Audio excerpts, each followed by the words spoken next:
Okay, everyone, here we go. Give me a second, just trying to find the optimal sitting position. So that way I'm nice and comfy.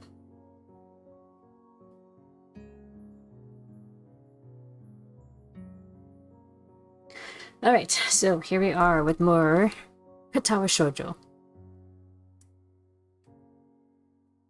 So let's see. Last time, where did we leave off? Beginning of the end.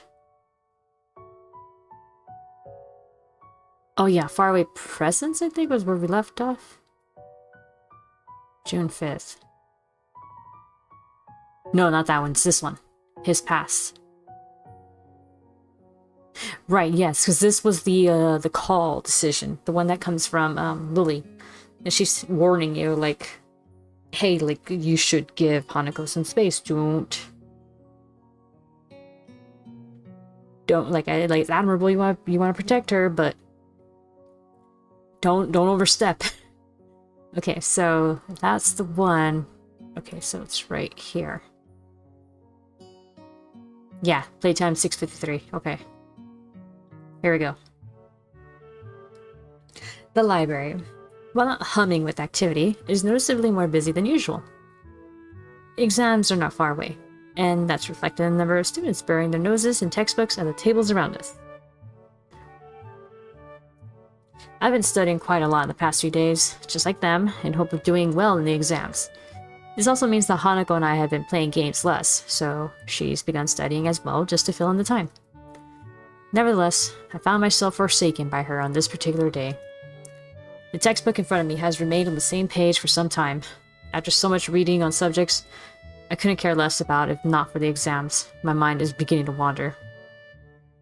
I found my eyes flicking over to where Hanako would usually be, just like on the days she wasn't in class.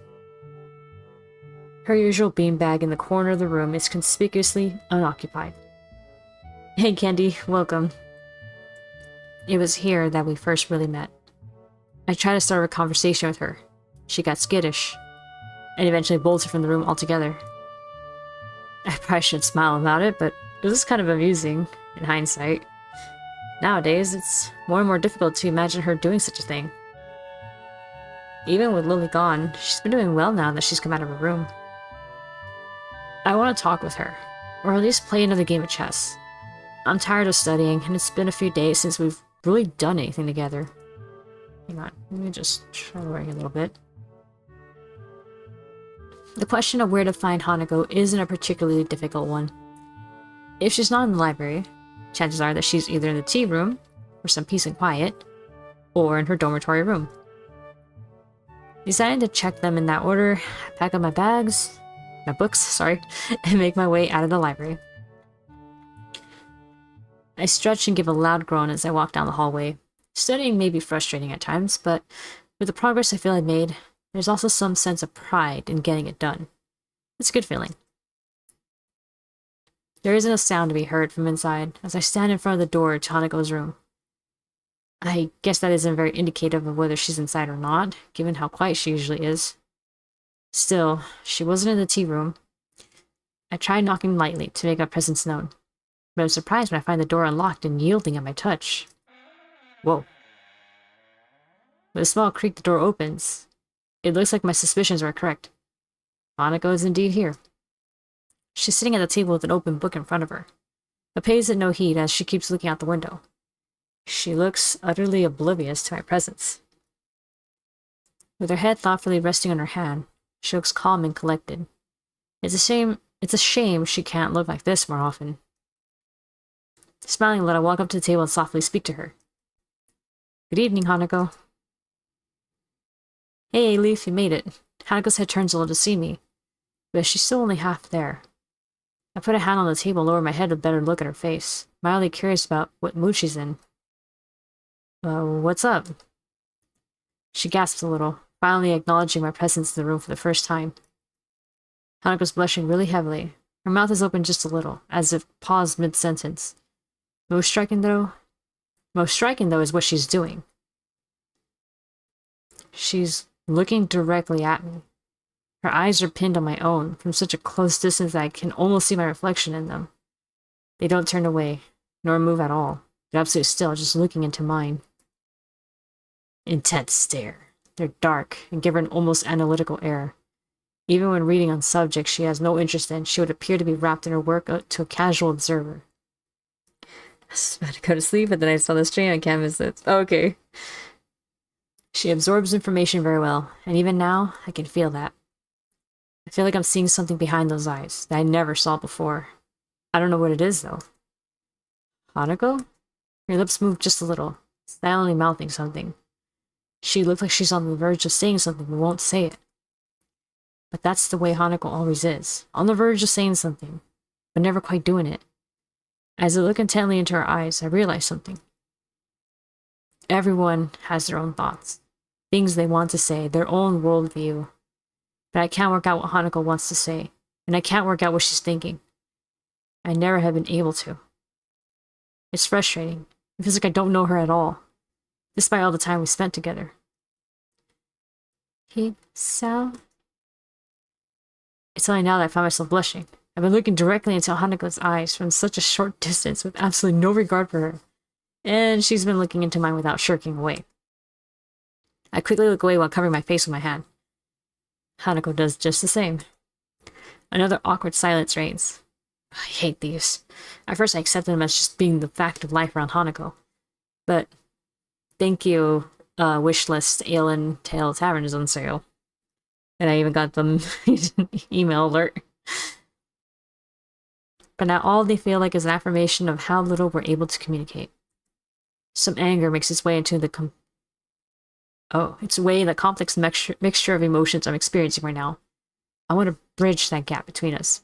Friends shouldn't have to tiptoe around each other like this. I speak before I can argue myself out of what I'm going to do. My scarring isn't as bad as Hanako's, and I can't possibly compare my life to hers. But I want to show her that she's not alone. Doing this, in such a blunt manner, might be the only way to get my point across. Hanako, I want to show you something. I take a deep breath to prepare myself.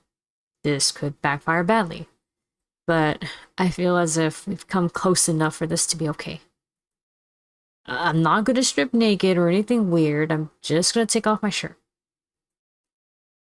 You what?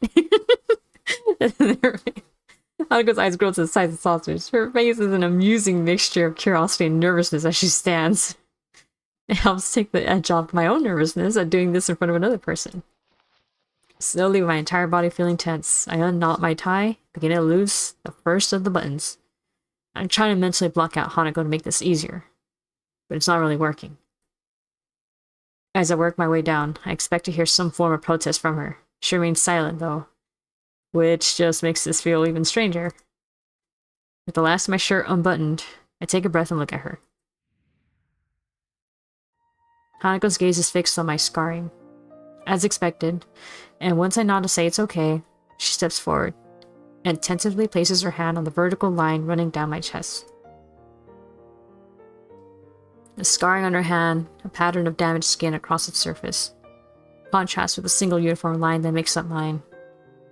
Her hand isn't trembling at all, unlike what I predicted. This is a scar from the surgery that followed my heart attack. The surgeons had to cut open my chest to operate on my heart. I never knew. Hanako's words are calmer and softer than usual. The soft feeling of her fingers moving from my scar to my breast makes me hesitate a little before continuing on. You're the first person to see this since I left the hospital. But why are you showing this to me? I wanted to prove to myself that I could do this, that I could accept my past and move on. I'm going to show that to you as well. She nods. From her reactions, she seems to know how difficult this is for me. More than anything, this scar represents a visible reminder of my condition. A reminder that I'm not normal anymore.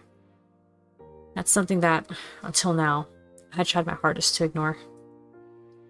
As the minutes tick by, Hanako's gaze lingers.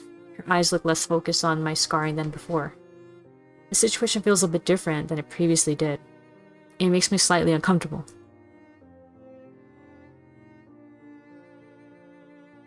Her hand retreats, and I draw my shirt close and begin to button it up. Her blushing face suddenly returns to its typical tense and timid state as she looks away. The room is completely silent as I fix my shirt and tie, feeling put off after such an unexpectedly intimate moment. So, I guess you're not the only one that's scarred. Hanako smiles a little at the joke, thankfully lightening the atmosphere a bit. Thank you, Hisao. I think I understand. I give a long sigh of relief. I really didn't know how she'd take it, but I'm glad everything seems to have worked out as I hoped. Hanako's smile only proves that further. I'm finding the path I want to follow now. And what Hanako needs to do is to find her own. It's something I can't help her with. It's something that she needs to overcome her past in order to do. Hanako checks her watch. It's getting late now. Hisao? Yeah, I better get going. I'll be thankful for some sleep. It's been a long day, after all. Good night, Hanako. Good night. I make my way out of her room and into the hallway, remaining silent as I do so. I think both of us have gone through a few emotions today.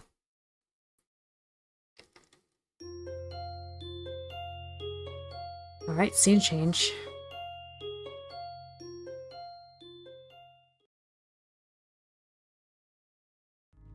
The heat of the summertime sun beats down on my sweating brow. Dabbing with a handkerchief doesn't help too much in making me any more comfortable. Giving up on the idea of getting more done today, I stop and lean against one of the overpass fences, resting my bag on the ground. The stores in the town below Yamagu are well stocked and offer enough variety for me to get by. But at least an occasional shopping trip to the city is something that can't really be avoided. I've been here a few times now. The city's layout is getting more familiar, and the nostalgia from its atmosphere is beginning to wear off. I realize that I've begun to wheeze, sound like an old man that's overexerted himself, and having to connect that to the fact that I'm the source is a bit disturbing. I put a hand on my chest and concentrate for a bit to make sure I haven't gone far enough to cause any further problems. Thankfully, my heart is acting normally. There's no dull pain, and the beating is regular, albeit fast-paced, as I recover from overdoing things in this kind of heat. I hate my body. It's frustrating to be held back. Even more to be held back by fear of my life being ended when doing something as simple as walking around the city for a while. As I ponder on my health, I feel my pocket vibrating. By the time my phone's begun to ring, my hand is already fishing for it. A glance at the screen shows a caller number I don't recognize. Strange. Shrugging, I press the button to answer the call and bring the phone to my ear. Hello, Hisao Nakai speaking. The sound of a couple of short breaths can be heard, but no actual speech is forthcoming. Hello? Hisao? Oh, it's Hanako. Her voice is really easy to place, even if I've never heard it over a phone before.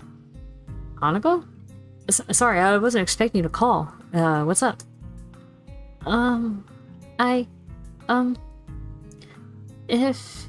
If you're not busy, I was wondering if you would like to Meet up? Yes. I mean, She sounds really wound up about this. I can hear muffled voices in the background.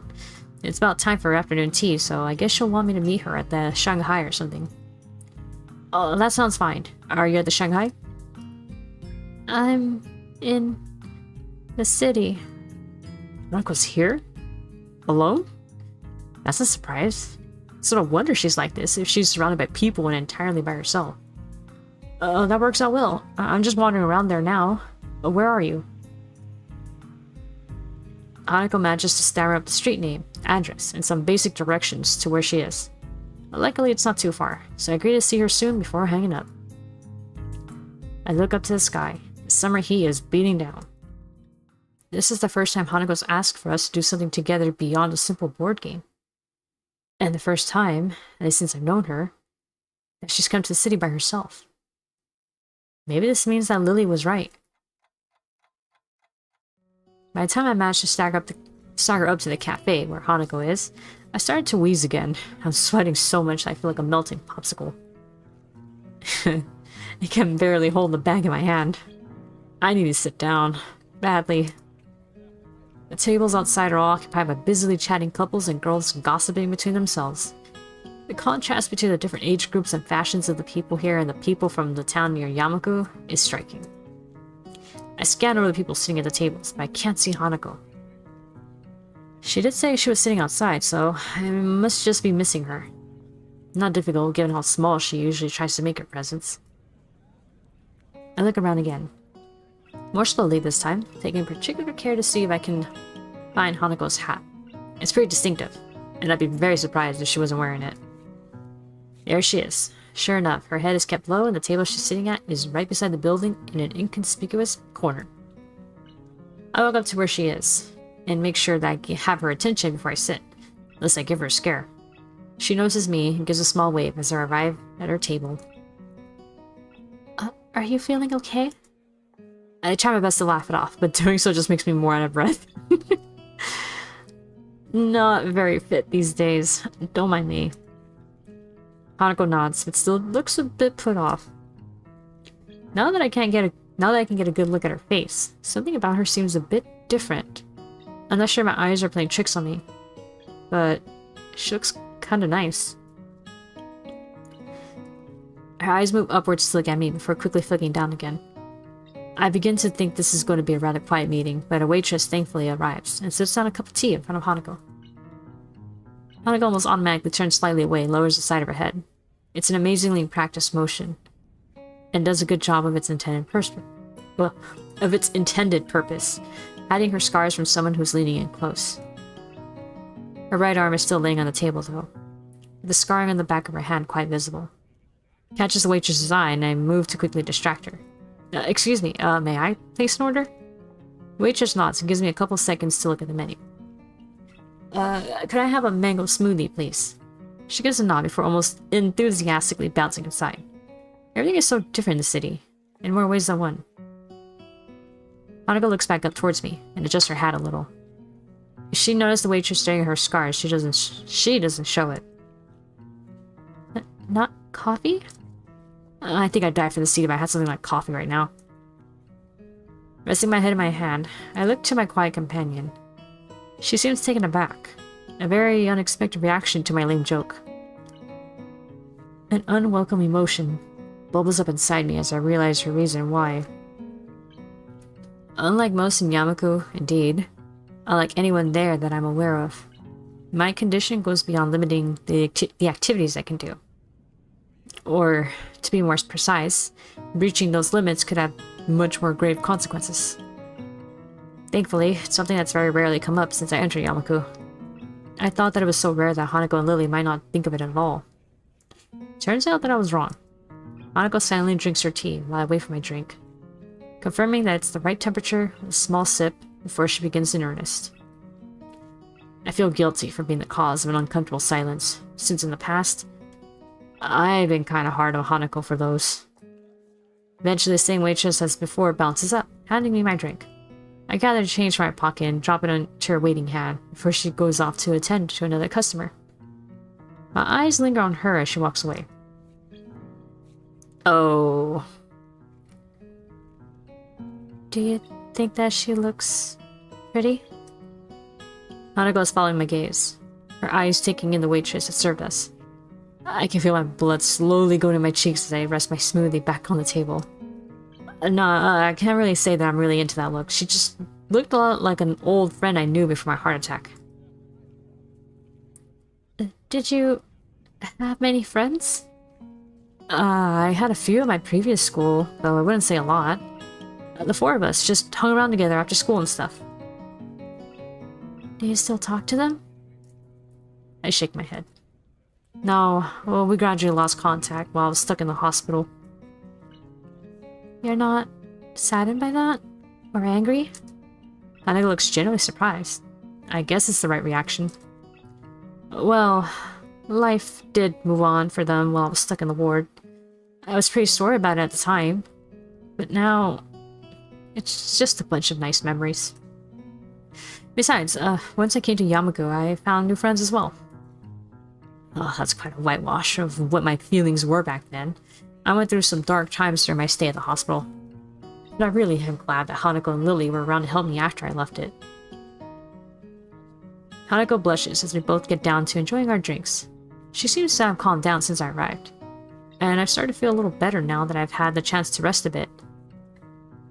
So this is going to be a nice outing already. Even if she's calmer than before, though, she's still fidgeting a bit. She runs her hand down one of her bangs as I try to think of something to say. Oh, that's right. I was going to ask. Hanako tilts her head quizzically. I didn't know you had a mobile phone. How'd you get my number? Was it through Lilly? Lilly gave it to me. I should have guessed. You know, you could have just asked. I'd have given it to you. Want to exchange email addresses? Oh wow, we're really getting intimate now, huh? Hanako nods, setting down her drink and fishing out her phone from her pocket as I do the same. It's surprisingly the same model as mine. Pink, though.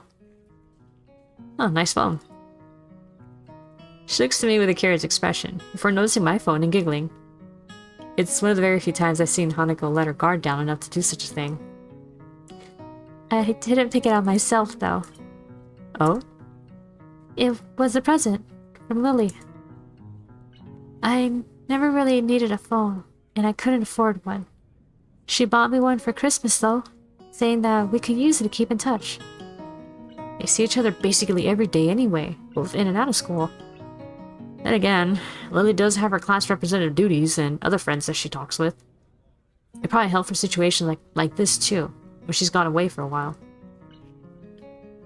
Lily's a very special person to you, isn't she? She is. I love her very much. Hanako looks down and smiles as she thinks of her. None of my friendships were as deep as theirs. I had to admit to myself that I'm a little jealous of their relationship. We tell each other our email addresses and thumb them into our respective phones, and I get Hanako's number from earlier and put it into my contacts list. Done. That makes 3 now. 3?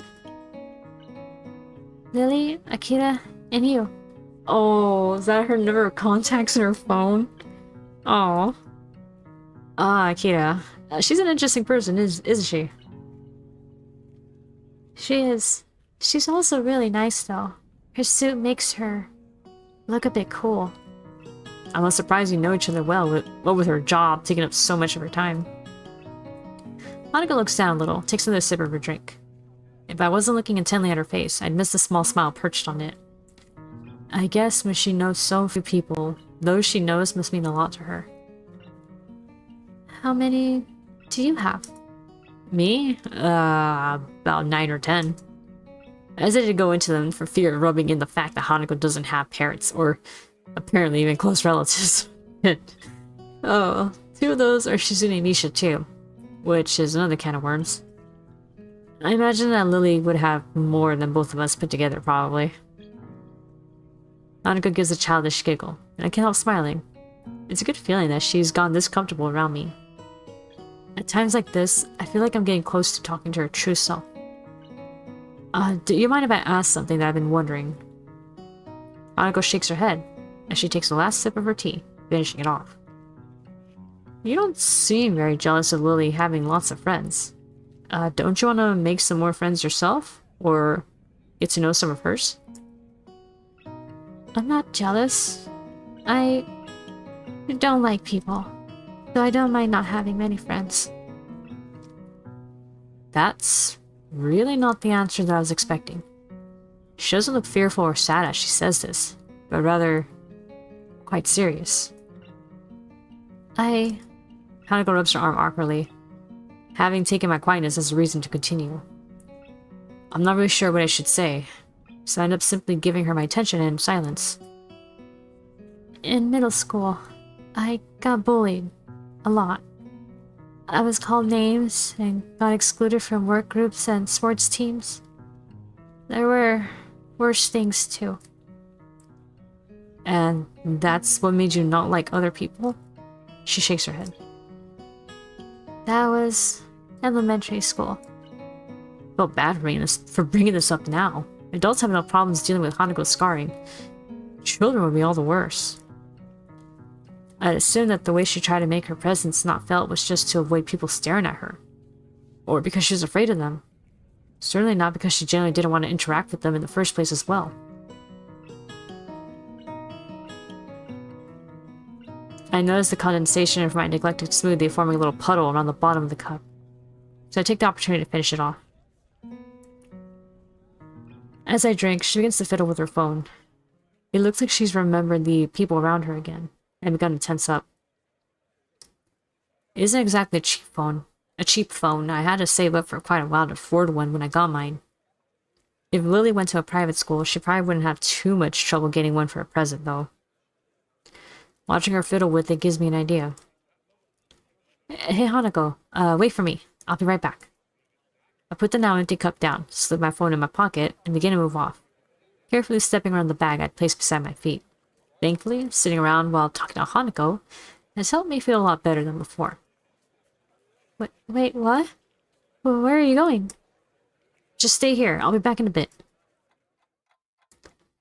As much as I'd have liked to have jogged back, I know full well that I couldn't. I end up walking back to the cafe, a little blue bag in my right hand. Hanako noticed me quickly, looking about as confused as she did when I left. I deposited the diminutive bag in front of her and sit back down. Is this... It's for you. You can open it. But... Go on. She looks very unsure about it, but eventually gives in. Slowly opens the bag and picks its contents out. Oh, a phone keychain. Right, because this used to be a thing. A silver chain phone strap dangles from her fingers, ending in a delicate flower. It isn't exactly a masterwork of jewelry, but it's about as much as I could afford. Well, makes sense. Her name means flowers. Hanako's eyes light up when she looks at it. It's the kind of reaction I was hoping for. Like flower child, right? That's what her name means, yeah. The summer sun's light glints off of the silver as it twists to and fro a little. It's not too ostentatious, but still looks a little charming. I think it suits her well. Hanako lowers the phone strap to the table, looks to me once more. But it's not Christmas or my birthday. It's fine, don't worry about it. I just thought it might be nice to have something to decorate your phone with. I don't have anything to give to you. I told you, it's fine. Friends can give things to each other like this sometimes, right? Friends. Hanako lowers her face so much that I can't see her expression.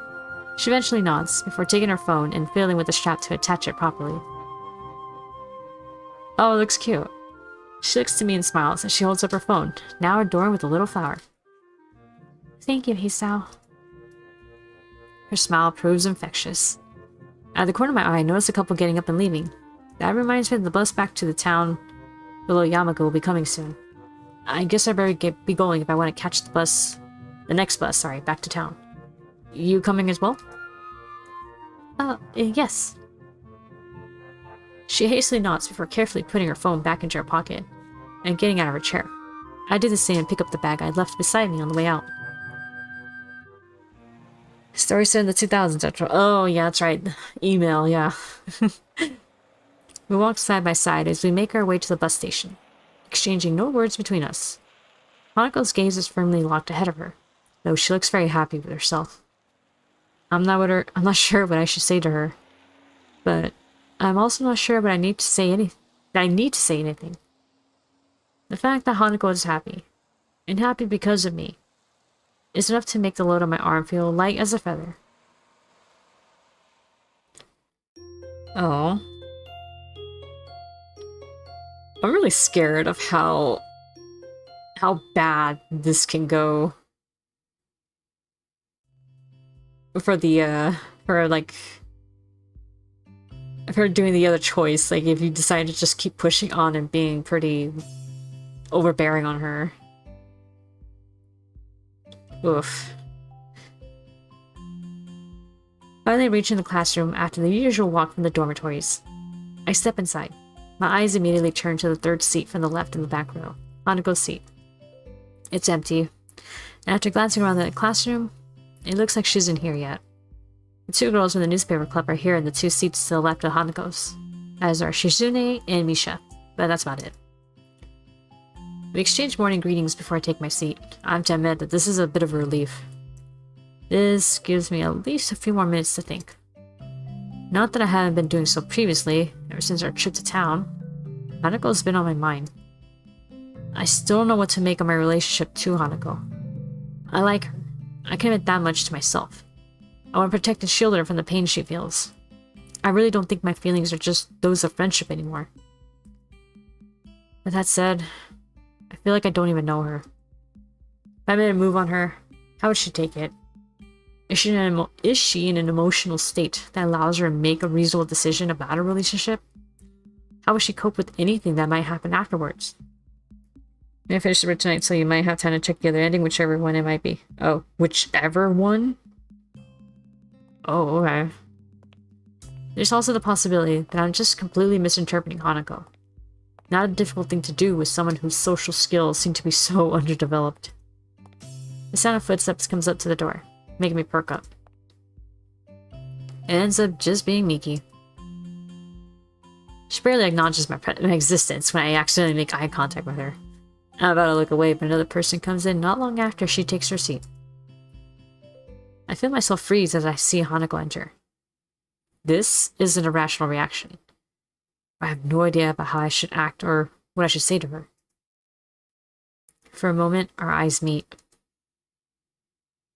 And then, just as quickly, she looks away and moves to her seat without saying a single word. So you can get different endings for Hanako? Holy shit. As is now usual for the period following classes. Oh Jesus, my brain cannot process that sentence. My face is buried deep in a book that I find thoroughly uninteresting. Each route has at least 2 endings.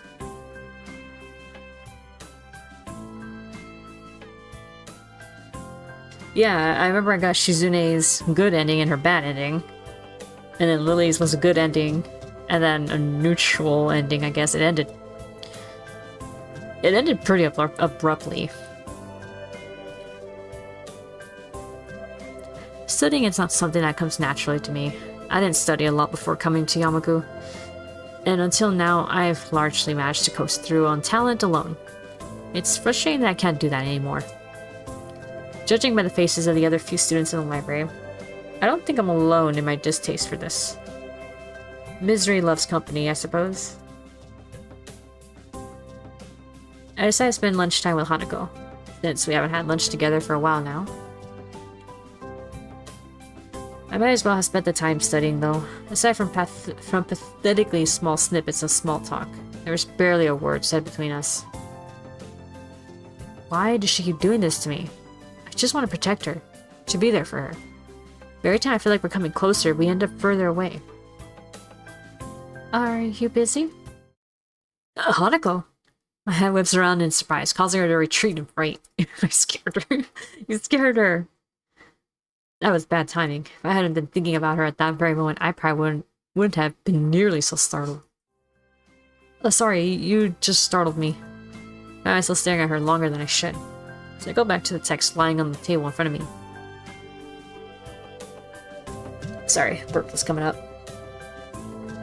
I feel more like I'm just staring at the words rather than actually reading. It's okay, buddy, that sometimes happens a lot to me. I get the feeling Hanako can notice this as well. So I sigh and close the book. Role reversal in the first oh shit, you're right! It is role reversal. That is a nice callback. Oh, what's up? I was just wondering what you were reading. She looks a little downcast after my reaction to seeing her.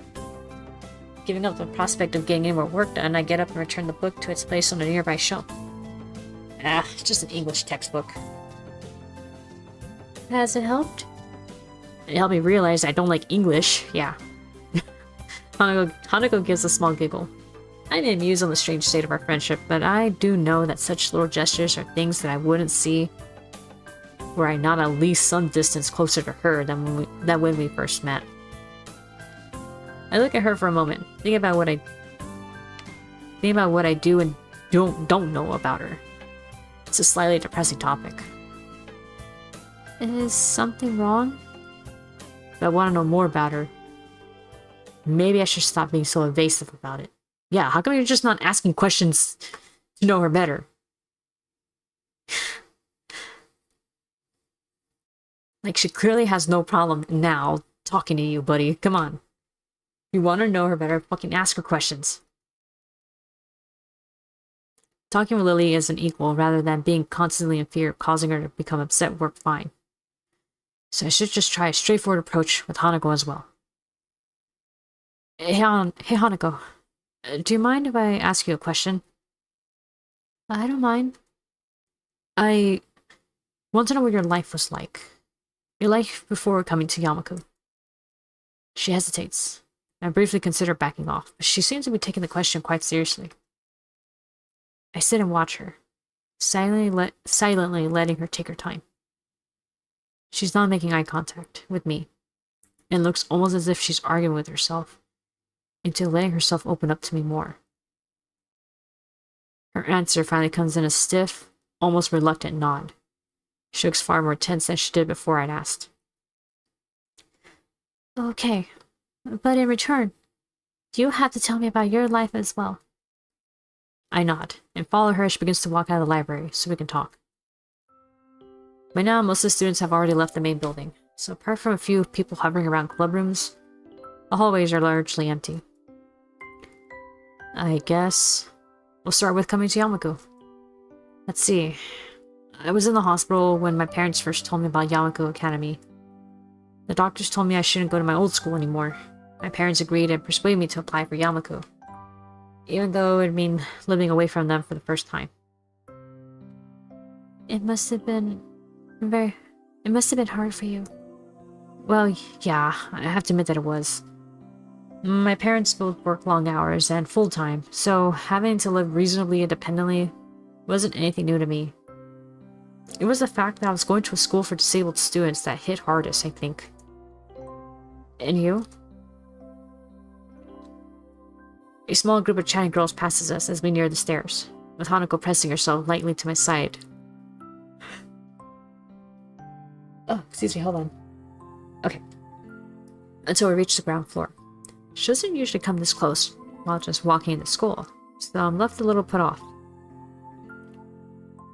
The staff at the orphanage offered me some options on what I could do.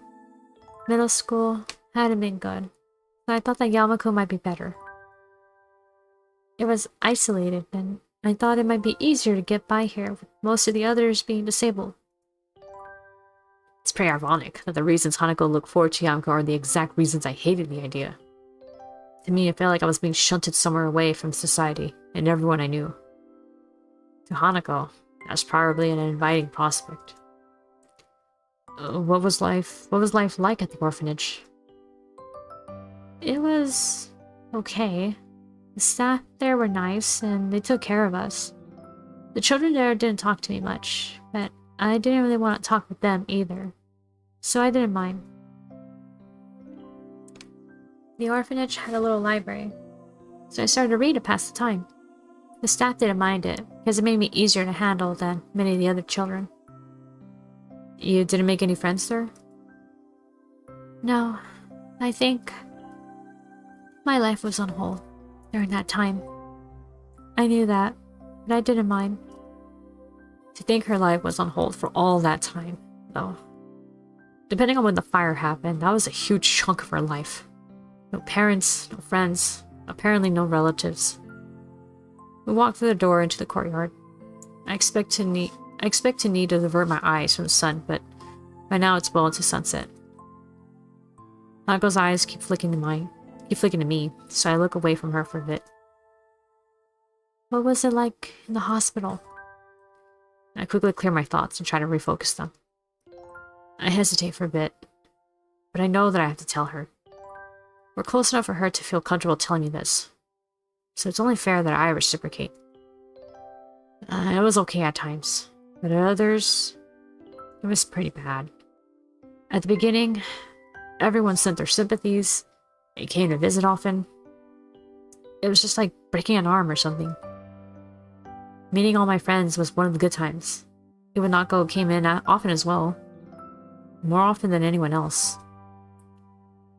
But there were bad times too.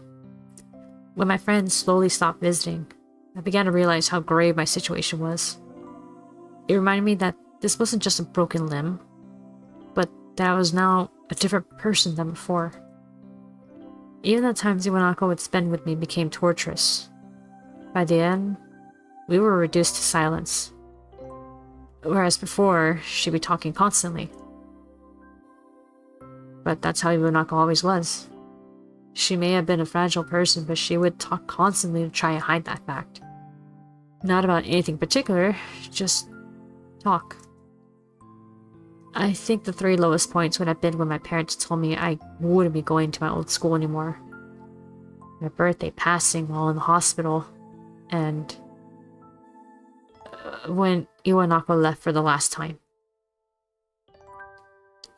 We leave the school buildings behind as we begin to follow the main path through the gardens.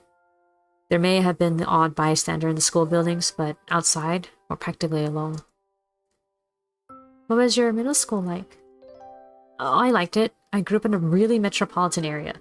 And the middle school was nearby, so it was pretty crowded.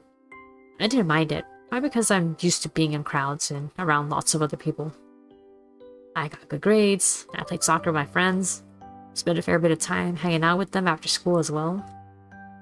Did get teased a bit over my hair though. Your hair? I grimaced a little as I put a hand over my hair to cover it.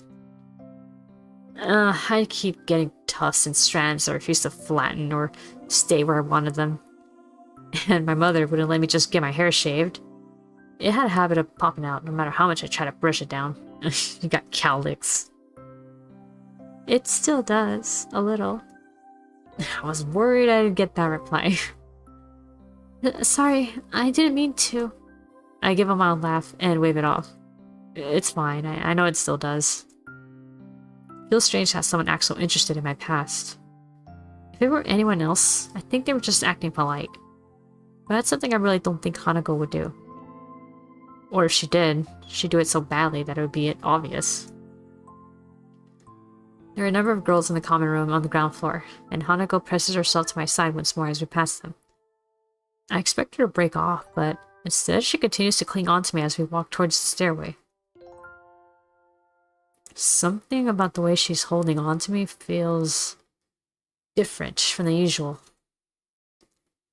I'm left deep in thought as we walk up the stairs and down the hallway. It's only when we stop that I look up and realize that I've been following her without question. Why do we come to your dormitory room? She looks straight at the door without so much as a glance in my direction. Hanako? She moves to answer, but stops herself.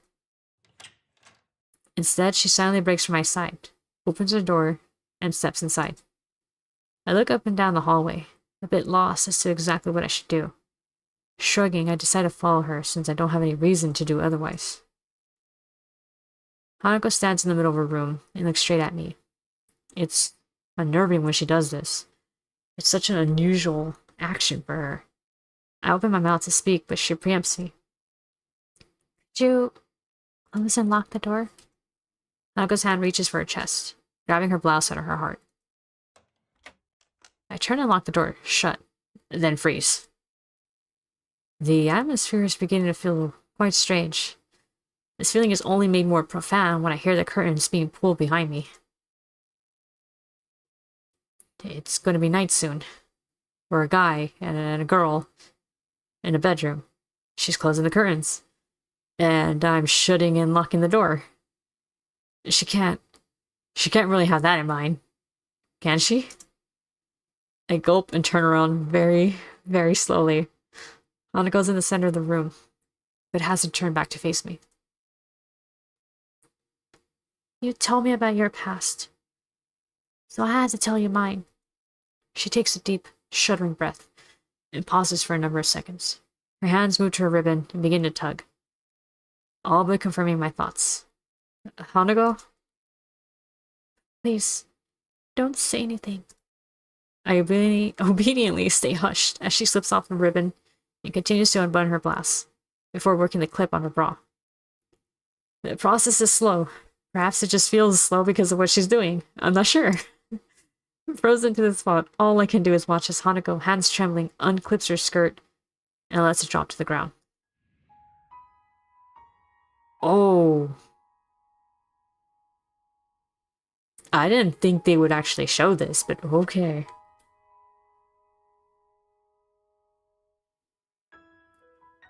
Damn, it's quite literally like almost all of her right side. I'm surprised that she managed to keep some hair. Usually some people, when they get really burned badly, that hair is just gone. Unless she was lucky enough that over time she managed to heal and she could grow back hair. Finally, she takes her blouse in her hands and draws it off, her bra falling from her shoulders, and so... Hanako stands in the middle of the room, all but bared, save for her stockings and underwear. This is me. All of me. My eyes are immediately drawn to the scarring on her back. The skin on her right side is of a similar texture to that of her face. It is also stretched, taut, and covering a much larger area. The scarring is by far the worst on the shoulder, buttock, and thigh. Oh yeah, it's really dark there on her shoulder. If they censored this, I would have been mad. Whether she was censored or not, I don't know if she even has a sex scene or not. Oh man. Maybe because nothing's quite happening here, and the CG is pretty tame otherwise. I mean, we're not seeing any full-on nudity. And if anything... I don't think it's meant to be full-on fan service anyway. It's meant to show, you know... Like, I'm feeling it now, like... how hard this is, like, for her. To show your body like this.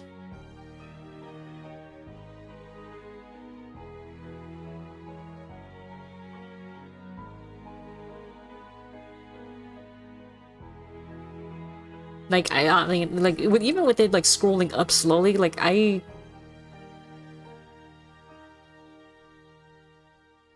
can't see it as something overtly sexual. That's the thing. It's kind of weird, like, it's not sexual, but it's still very intimate.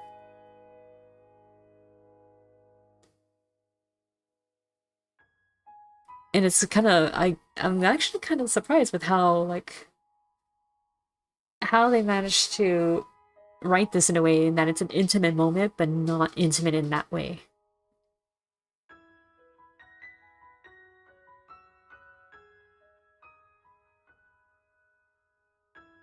It's intimate because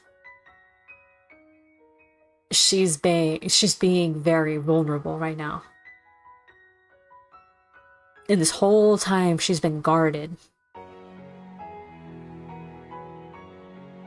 She's been guarded emotionally, physically too sometimes, you know, with how she shrinks away and hides herself, especially, you know, the right side of her body.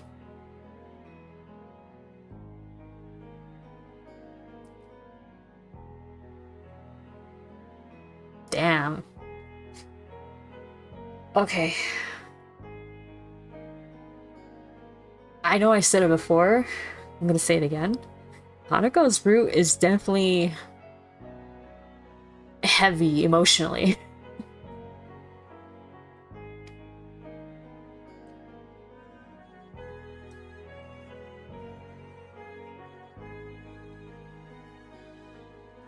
I feel like a lot of stuff nowadays struggles or just can't differentiate between the two anymore. Visual novels.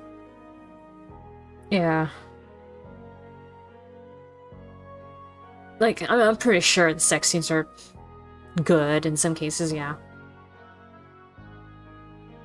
But this is definitely like... I mean, it's clearly not a sex scene, but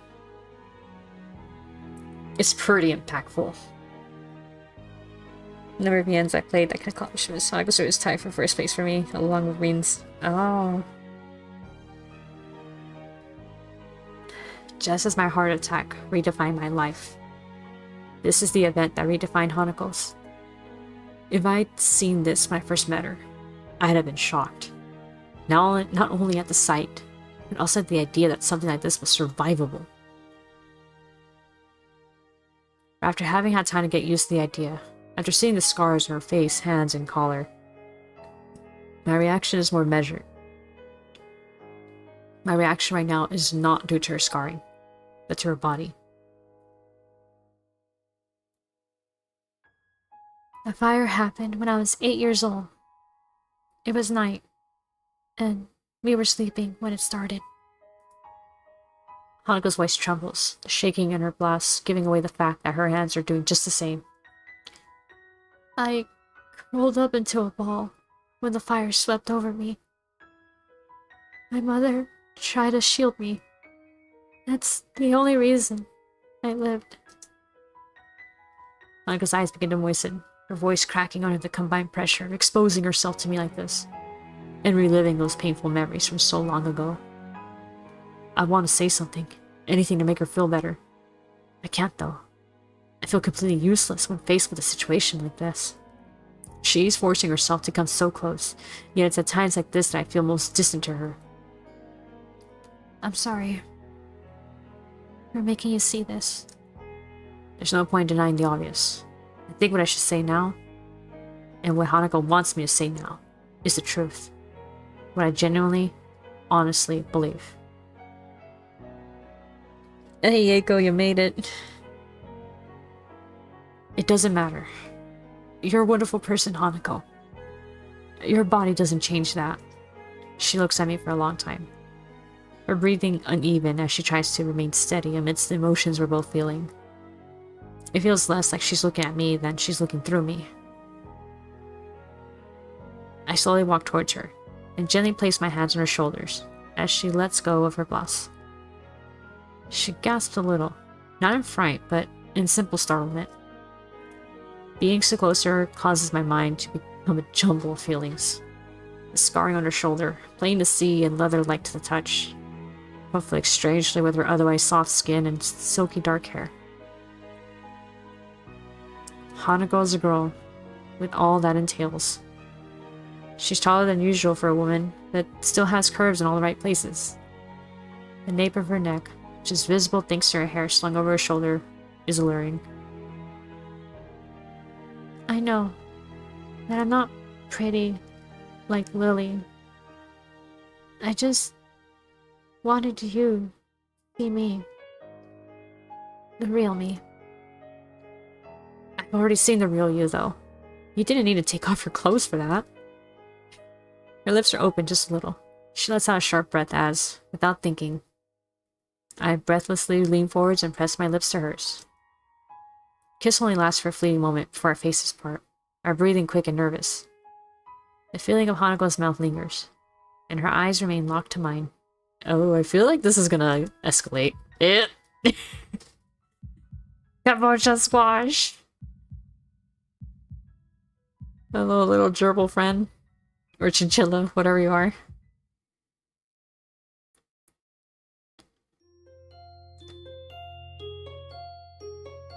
Well, there it is. There is the sex scene. Okay.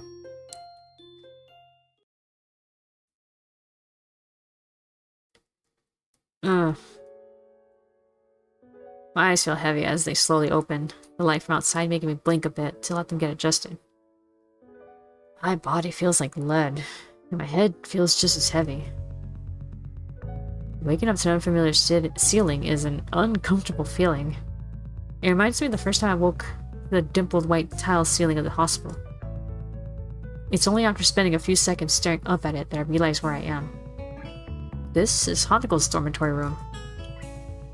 I feel as though my heart stopped again as the events of last night rushed through my head. Blood rushes to my cheeks, and I shut my eyes once more. There's very little point in getting myself worked up this early, though, so I try to push such things out of my mind for now. I rolled my head to the side to see if Hanako was where she was when I drifted off to sleep. All that's there now is an empty space on the bed, and the room beyond. I skipped my favorite CG. Oh. I mean, remember, this is a censored version. You can uncensor the Steam version by getting a patch, by the way. There's a patch to uncensor it. I sluggishly stood up and rubbed my eyes. They were pinching the bridge of my nose and looking around the room. The only person here is me. I'm still bereft of my clothes, and after a quick scan of the floor for them, I noticed that they're nearly folded in a corner of the room. Try as I might, I can't see Hanako's anywhere. Taking advantage of the fact that I have some time without anyone around, I get myself dressed for the coming school day in short order. And then I'm alone. Without anything more to busy myself with, my mind becomes focused to the fact that I'm standing in another person's bedroom after we spent the night together. But there's not a single sign of her around. My gut proves to be more helpful than my brain at working out this riddle. With a loud growl, it reminds me that she may well just be getting breakfast. I would have liked to wake up next to her, but maybe it's a good thing that I have a few moments alone. Hanako's room, as always, is quite bleak in appearance. There are precious few decorations and practically no personal artifacts that aren't hidden away in cupboards and drawers. She's lived here for 3 years, but the room looks as if it's barely been occupied for a single day. I shouldn't overthink this. She might just like living this way as some do. Having the ability to put such low stock in physical possessions does have its advantages. But even so, it feels a little disconcerting, given her past. She says she viewed herself as having had her life on hold while at the orphanage. She certainly lives as if she still does. But after what happened last night, it's pretty hard to imagine that she still thinks that way. The sound of the door handle cracks through my thoughts, and I turn to face it. Sure enough, Hanako comes through and shuts the door behind her. She has what seems to be 2 microwaved instant meals in her hands. So this is a little difficult. Good morning, Hanako. Morning. She gives a little bow before making her way to the desk, setting down both plates. I can now see them to be small satay dishes, their contents steaming, with a fork stuck inside the rice of each. I give thanks to her for bringing them in, and we each take one and get down to eating. She sits on her desk chair, while I sit on the side of the bed. I don't like talking while eating, so the silence between us isn't annoying in and of itself. It's the fact that it only exists because we don't quite know what to say to each other that's off-putting. Oh, I like talking when I'm eating, usually. Hanako glances towards me every so often as she eats. I only notice her doing so because I'm doing just the same thing. We're in together as if we were a couple. We even had sex last night. A first for the both of us. Something feels wrong, though. Maybe that's why we can't say even a word to each other as we finish our plates and leave them in the sink. Maybe that's why we leave Hanako's room without holding hands, or making small talk. Maybe that's why it feels as if we're further apart than we ever been before. Oh. We enter the classroom together, neither of us so much as glancing at each other. Just after we do so, I realize that this may have been a mistake. Shizune lifts her eyebrow at the sight, her suspicions raised. We reach the center aisle between the classroom's desk and look to each other. I'm not quite sure what I should say. Does she want me to address her as a girlfriend? I didn't think her relationship was... Oh... That's why this feels so strange. See you. Okay. I awkwardly hold up a hand as we part and take our seats at our respective desks. I can't even look back at her, to her out of embarrassment. I feel like the gulf between Hanako and me is because of me. Shizune begins to make her way towards me, but then Muto enters the room.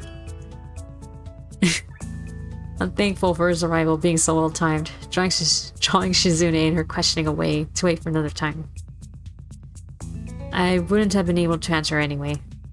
I like Hanako, but I never told her what my feelings for her are. Hanako never said she saw me as anything beyond a friend either. Yet, despite that, we slept together. The bell to signal the beginning of lunch rings out. Muto is taken a little off guard, his chemistry lecture being cut off mid-sentence, much to his chagrin. For the entirety of the class, his rambling has passed through one ear and out the other as my mind mulls over the question of Hanako. I can't get her out of my mind, but by now, I've managed to wind myself up about it. What are we? That's literally what he's asking. What are we? I realized that she never said yes to what we did. She didn't say no either. But would she have been able to? She's extremely submissive at the best of times, and no doubt it took her a gargantuan effort to show me her scarring. Oh, because she didn't outright make consent, so that's why it was making him feel weird about, like, oh shit.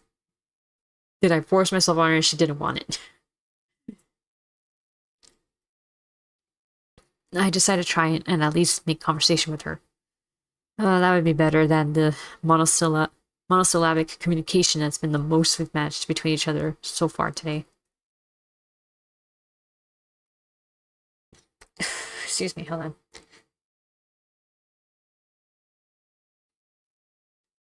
Okay.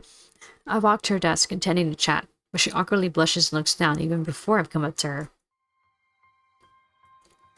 I take a breath to speak, but find myself lost for words. What in the world should I say to her? Hearing approaching footsteps, I turn to see Shizune and Misha already making their way towards us. No doubt with the intent to start asking troublesome things. A couple of our students are looking at us and gossiping between themselves as they throw sidelong glances. They must also have noticed Hanako and me coming in together earlier. I open my mouth to reassure Hanako, but she preempts me. I gotta go do something. I'm out of here. She gets out of her chair and dashes for the door. A couple of the books and pens that were on her desk are sent falling to the floor in a rush. Not many people seem to care about this event. I feel look around to see what all the fuss is about, but go back to what they were previously doing soon after. I'm left despairingly looking at the door that Hanako disappeared out of. The idea of running after her passes through my mind. But I'm fairly sure that Hanako can run faster than I can. You can't catch me with that bad heart. Back to square one. At her most vulnerable is what he did fall with an emotional manipulation, unintentional though it may have been. Ah.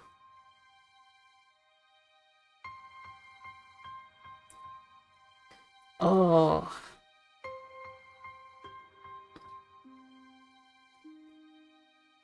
Yeah, I know he kissed her and everything, but oh man. Looking at it that way, oh wow, it does seem like taking advantage of someone's emotional vulnerability. I mean, I literally just pointed out how vulnerable she was in that moment. And you could easily just turn that around and be like, well, she's vulnerable, I'm gonna can take advantage of her right now because of what I want. She's still a woman.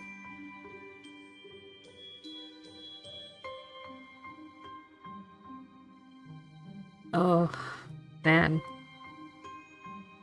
I like to ask that question. Yeah.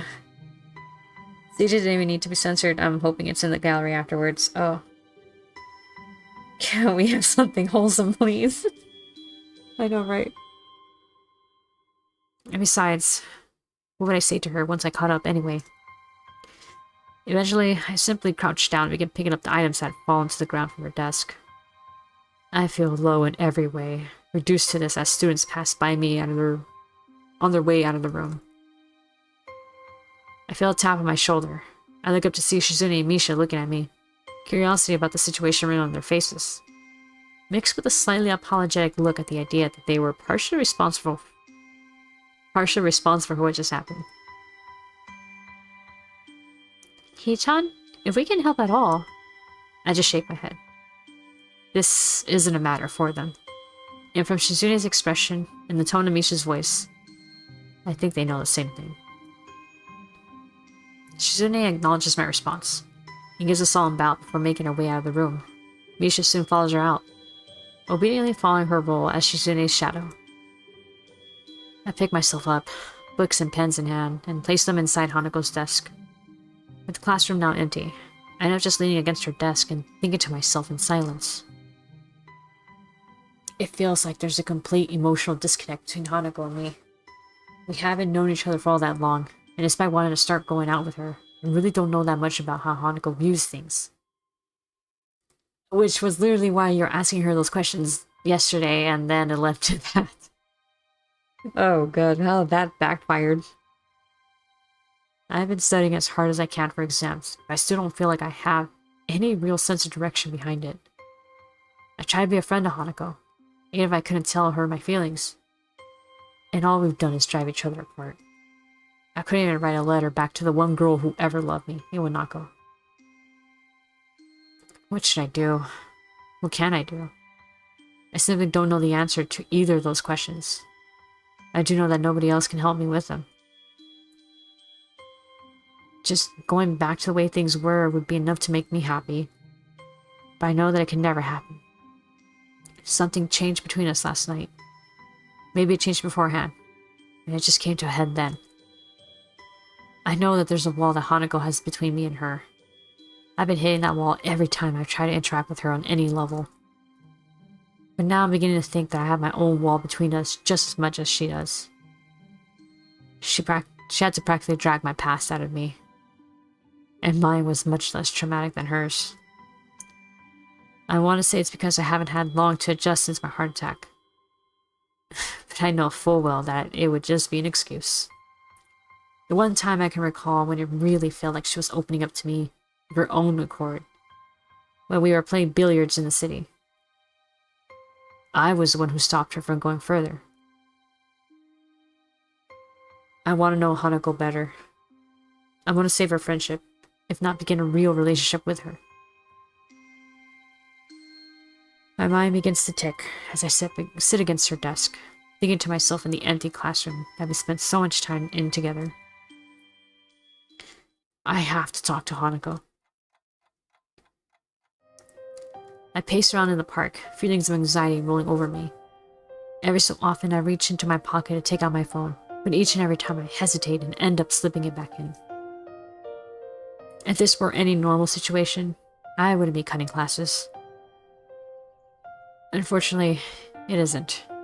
And so I find myself in the town below the school at below the school at 2 in the afternoon. Ever since I met Hanako, I've been the one to initiate everything between us. The one that started conversations, went to her wherever she was, and suggested what we should do. Today, this once, I don't want to be the only one doing that. Oh. Okay, he kind of has a good point there. He's looking for some initiative to meet him halfway. My hand dives into my pocket once more. This time, I quickly navigate to the texting menu before I have a chance to change my mind again. Hanako, if you want to talk, I'll be at the park in town for a while. Finding a last measure of doubt, I thumb in my message to Hanako and press the button to send it. And now, I wait. My part in this has been fulfilled. What needs to happen now is for Hanako to make the decision. It would be meaningless for me to drag her here. She needs to decide for herself whether she wants to meet me. Alright, give me a second. I'm gonna drink some water.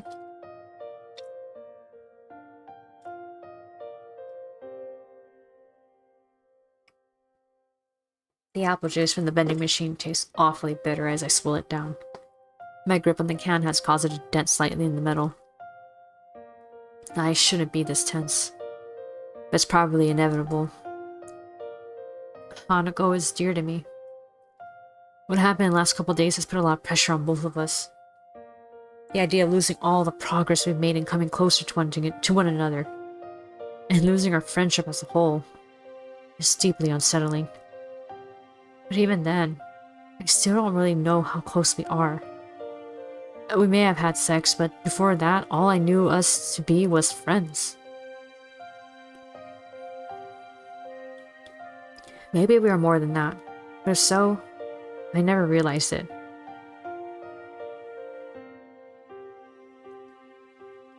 Maybe that's why I feel so uneasy right now.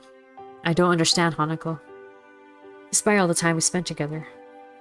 The minutes are ticking by, and I still have no idea whether she'll show up. Hisao? I pause for a moment, almost not believing that I'm hearing the voice I am hearing. I drop the can and stand up with a start. Hanako. We look at each other for a few seconds, before Hanako becomes too embarrassed to maintain eye contact and begins to nervously fiddle with a roughly cut lock of hair covering the side of her face. When I went to see Hanako in her room by myself after her breakdown, I had no idea what to say. That was fine then. All either of us wanted was each other's presence. Now, though, I feel like I need to talk to her directly. I want to break down this wall between us before it forces us apart for good. Hanako, what we did that night, how should I interpret that? Hanako stops playing with her hair and looks at me, her head cast slightly downwards. She looks ashamed, which is probably a good mirror of how I would look now if I weren't so concerned.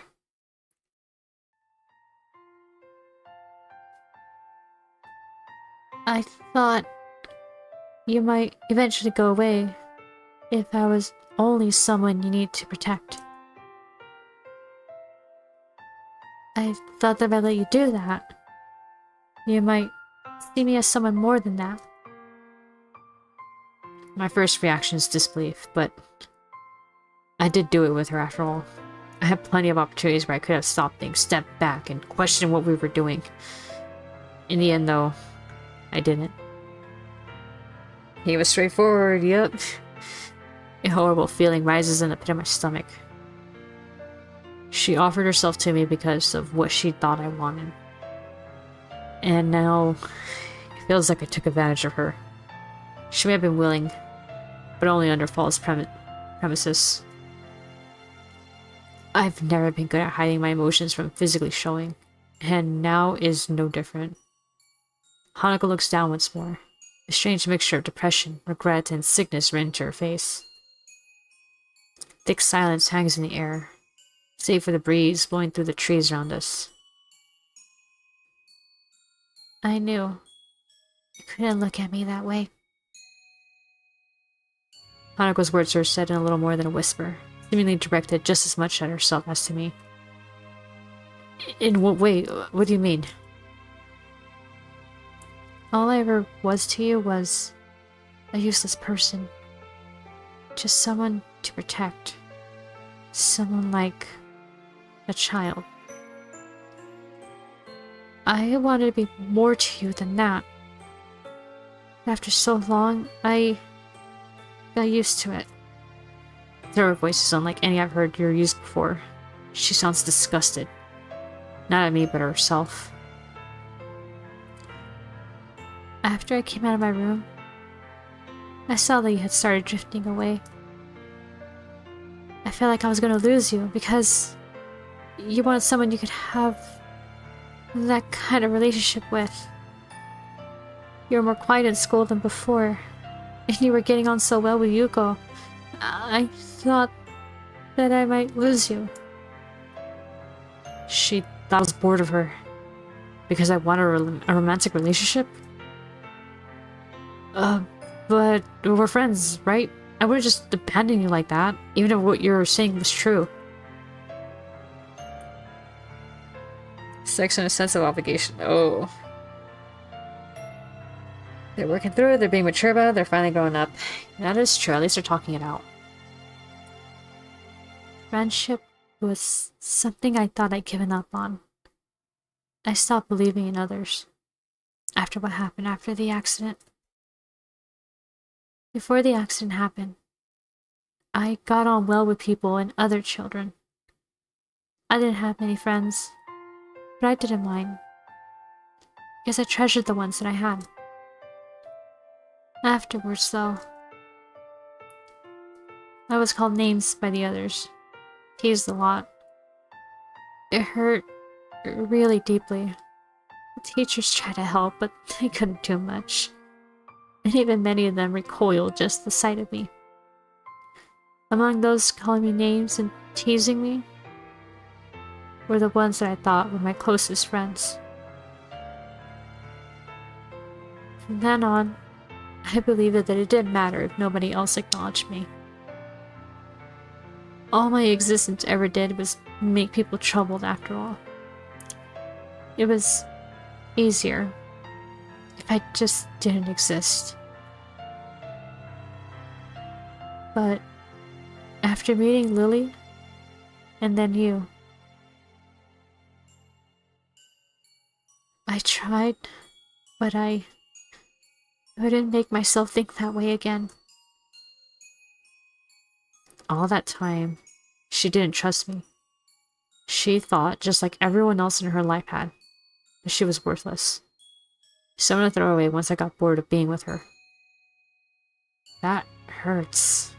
That's the one kind of person I never, ever want to be seen as.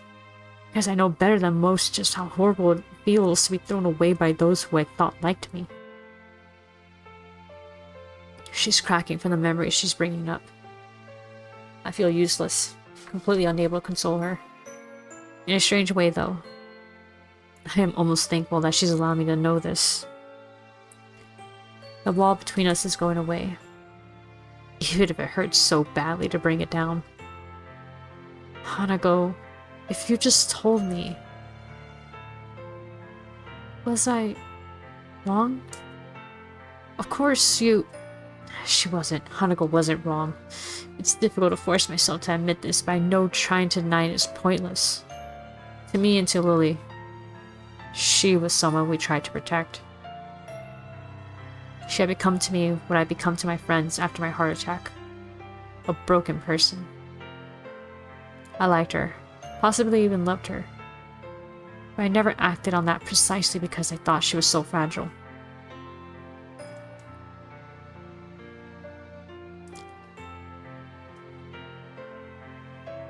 I mean, I don't look at you that way now. I got worried about you after what happened to you in class. And I thought I should try to protect you.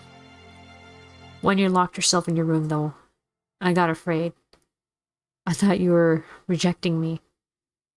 And it forced me to think a lot about different things.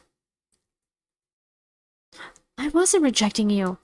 She blurts out with an almost scared tone to her voice, taking me off guard. She quickly becomes embarrassed by her outburst, her clenching her fists and working through what she wants to say in her mind. I wouldn't ever do that. Not to you. Even though I was scared, even though I tried to push you away, you still try to get closer to me. I locked myself away because I was just a burden to you, to Lilly, to everyone. Every birthday was the same. Everyone doing their best to pretend that I mattered. Everyone pretending everything was alright for that one day of the year. I didn't want to exist, but they wouldn't let me. Even after meeting Lilly, everything was the same. I was as useless as I'd always been, unable to do anything for her, or for myself. I didn't want to be the same way to you. Lilly and I were completely wrong. From what she said, everything we did for her. It would have only made her feel worse. Even what little I thought I had right about her was a complete misjudgment. After you locked yourself in your room, I decided to try to work out my past as well. and sort out my future. I didn't know how to deal with the things I'd lost by coming to Yamako, so I was trying to sort them out myself. I thought it would help us become better friends if I did that. Silence hangs in the air again. I try to keep looking at her, but I can't. I feel really low, and though I want to apologize, I don't know how I possibly could. I hear her take a deep breath, and only look back to her after hearing her drop to the ground. Oh. The sound of her crying breaks my heart. I know I'm responsible for this, and I know that I can't do anything to help her. If Hanako feels ashamed, then I feel all the more so. Oh. Jeez, I really thought I was gonna get like some kind of bad end right now just watching her cry. I rush to her as tears continue to roll down her cheeks unabated, wrapping my arms around her. I don't care about how I must look anymore. I just want to be close to her right now. I'm sorry, Hisao. I've messed up everything. It's fine. Everything's fine. I'm the one that should be sorry. I was meddling around behind your back. And I never told you anything.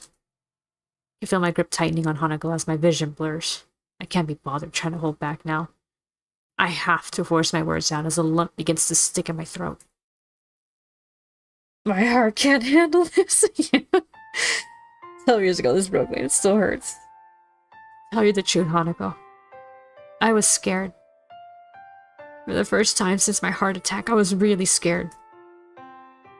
Hisao? I lost so much when I came to Yamako. I was depending on you more than I ever thought I did. Even now, I still have that hole inside me. After losing my entire life and everyone I'd known, the thought of losing you as well. I'm just useless. You're my friend, Hanako. No. You're more than that. I love you, Hanako. I love you so much that the thought of losing you frightened me so much. Ugh, this is bad. I'm really letting all this out. I can't bring myself to look at her face right now. I'm sorry, Hisao. I can't help feeling a bit happy. So long. That's what I've wanted to hear. The last of the floodgates breaks, the sound of her crying permeating the air as her body jerks against mine. We hold each other tightly, connected more closely than ever in our shared grief and our shared happiness. I don't know how things are going to be like after this. Right now, though, I don't care. There's no other person in the world that either of us could possibly share these memories and emotions with. Nobody.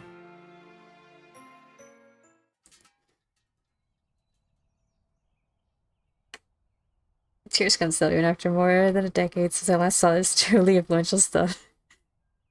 After dropping the dirty can into a bin next to the bench, I take a seat beside Hanako. She puts away the handkerchief I gave her to clean herself up, which hasn't helped much. Then again, I doubt I look much more presentable. Even now, I feel emptied and a bit embarrassed after laying my emotions out in public like that. It's not a bad sensation, though. I think Hanako feels the same way, too. Have you calmed down a bit? Yes. Thank you. For a while, we just sit and take our time before talking again to one another. We both need a little time to collect ourselves. The weather is nice at this time of year. Oh, yeah, it is. I close my eyes for a moment, relishing the feeling of the sun's heat and the cool breeze against my face. The weather really is nice today. Really, really nice. You know, I don't really want to go back to classes right now. Do you? She shakes her head as she finishes wiping her eyes with her cuff. The small smile she gives is nice. And it's a reminder of how earnest it can be. Smiling for other people might be a completely normal, everyday thing. For Hanako, though, she smiles so rarely and so sincerely that each and every time she does it, I feel a sense of relief and happiness. I'm sorry for everything. It's okay. I think we both have a bit to be sorry for. I know that I'm too shy. I know you don't want me to be. I don't think I can. You can change, Hanako. I know that because even the time I've known you, you've already changed. To be honest, just being able to sit here and talk to you like this means that you've changed a lot since we first met. But I can't be like that for anyone else. I don't have any plans for after school ends either. Hanako's confidence begins to slide down again. And I think that now, I can finally talk to her as an equal. I can do it because I know that we're just the same in so many ways. Just give yourself time, and I think you'll be able to achieve what you want. No, I'm sure that you'll be able to do it. I can see you've been trying, and I have faith in you. If you could depend on me, feel like you need someone to support you, you know? But I can ask that of you. You can. Because that's exactly what I'm asking of you. I'm going through the same thing, you know? It's called love. Hanako smiles before I get off the bench and dust myself off. She does the same in short measure. I'm kind of hungry. Want to grab something to eat? She nods vigorously. The way she's smiling, the way she's acting. Even just the general air she gives off. I feel as if this is the first time I've seen her genuinely happy. Oh, when you get that emotional, it works up an appetite. We both make our way into the street, walking beside each other. Hisao? Yeah? I think I don't really understand you. I don't think I understand you either. I believe that's fine, though. There's not a single hint of despair in our voices. Not understanding each other is only natural. The walls we set up between ourselves couldn't possibly be broken down in a single day. Okay, that was cheesy. It was good cheese.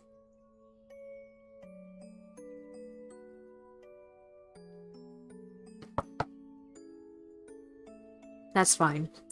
As long as we take it day by day and try to understand one another. I think everything will be okay. As we walk down the street, though, Hanako's eyes flick to my face and back to the street repeatedly. Is something on your mind? You look restless. She slows before stopping completely. When I turn to meet her, she takes a long, deep breath, looking at my face intently. This expression, I saw it once before in her face. Just once when I accidentally surprised her in her room. I think I have something I need to give you. Well, what is it? You don't need to be evasive about it. I wanted to give you this for a long, long time, but now that I need to, it's too embarrassing. Don't worry, I'll accept it, whatever it is. She gives a sweet, bashful smile, while taking my shoulder in her hand. Then, please accept my first gift to you, Hisao. Hanako? She gave him a kiss. Aww.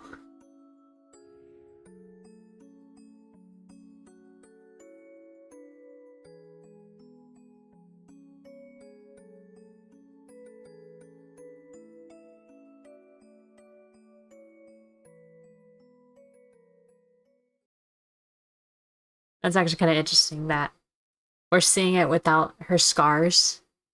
Reach Hanako's good ending. Can you face your fears? Oh. But yeah, we're seeing the part where, you know, we don't see her scars, but the scars are technically facing the people on that end. So it looked like she's being pretty open. Oh, this is our concept art.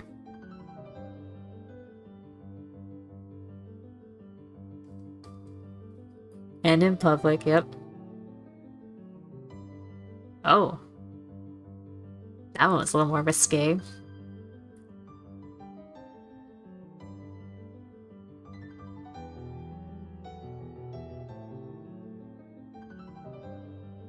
Oh man, I can only... Oh.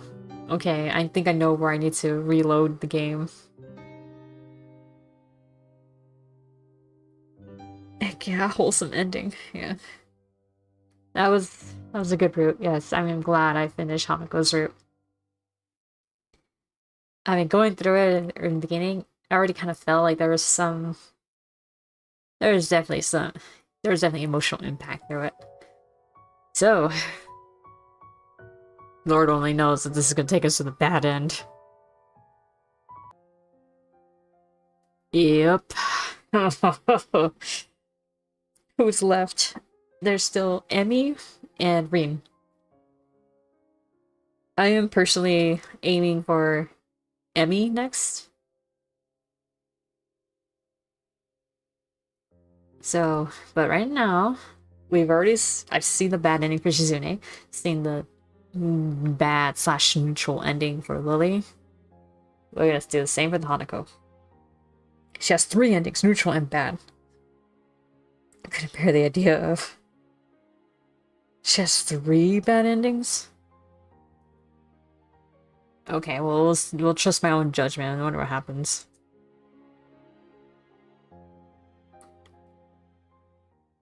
I had to watch it on Let's Play. Visiting CG unlock in the gallery by getting 100%. Oh, shit. I listen carefully to what Lilly has to say, but I can't bring myself to agree with her. I want to be with Hanako more. I want to be a better friend to her. Support her when she needs support, and to be there when she most needs people. I think that now is one of those times. The memory of the store owner we met in town together still puts me off. Anyone who takes even the slightest glance at Hanako ends up staring. And to fault them for it would be completely hypocritical, given my own reaction.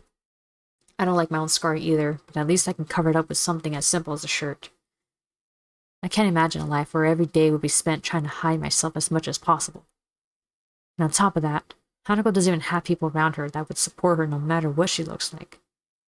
I live away from my parents, but I can still contact and visit them when I wish. I'm all over the best course of action in my head. I find myself trying to verbally agree with Lilly as softly and ambivalently as I can. We make some small talk afterwards, but both of us don't really have much stomach for it in the light of recent events. We say our goodbyes before I hang up. There is at least one thing I can do for Hanako. I make this small gesture for her. I can only hope that she allows me to come that little bit closer. Oh. So there's good, neutral, and bad. Okay. Okay, after talking to Lilly at the end of the school day, I sat at my desk and looked out the window, idly watching students leaving the school building. Usually they left in groups, but even when they left alone, they'd say goodbye to their friends first. It's completely normal, something that I would have missed completely had it been in any other day because it's so mundane. But it's also Hanako.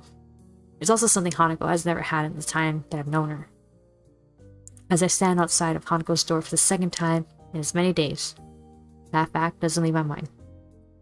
I hold 2 plates in my hands. On each is not exactly the most hearty of meals, but I want to be sure that Hanako's at least feeding herself. It may also be a way to gain a little leverage in getting her to let me in. Lilly and I have tried our best to be there for her. Ever since she broke down in class, I've dearly wanted to protect Hanako. Such a thing happening to her again, or even something worse, is something I don't want to think about. The door gives a solid series of thuds as I knock on it, while carefully propping up one plate on my other arm. I doubt Hanako will open it for me, so all I can really hope to accomplish is to attract her attention. Evening, Hanako. It's just me. Pause for a moment to see if she'll respond. The fact that she doesn't isn't very surprising. I have some food for the both of us. Can I come in? What feels like a very long time, some muffled voices from the floor below are the only sound to be heard. Then I can hear the sound of bare feet on the floor coming up to the door. And I have to stifle a sigh of relief as I hear the door's lock being worked. When Hanako opens the door, I look at her intently. She looks up momentarily to the plate in my left hand. It's a modest curry dish I quickly made from a packet. Her eyes move to the plate in my right hand, which was the same thing, before looking down again. As she shovels back into her room, I realize I haven't said a word to her. I glumly follow her in, slightly embarrassed by having been so wrapped up in observing her. More than ever, the gray and stark atmosphere of Hanako's room feels like a reflection of her personality. The voices from outside become completely inaudible, and the silence inside oppressive once I close the door. Walking to the far end of the room, I place the 2 plates on her desk. I'm thankful that she let me in, but as I turn to face her, I can't help having second thoughts about coming to see her. I don't believe Lilly was right, though. Looking at Hanako like this, I can only think that giving her space is the last thing we should be doing. I don't imagine it, but she may do something very foolish.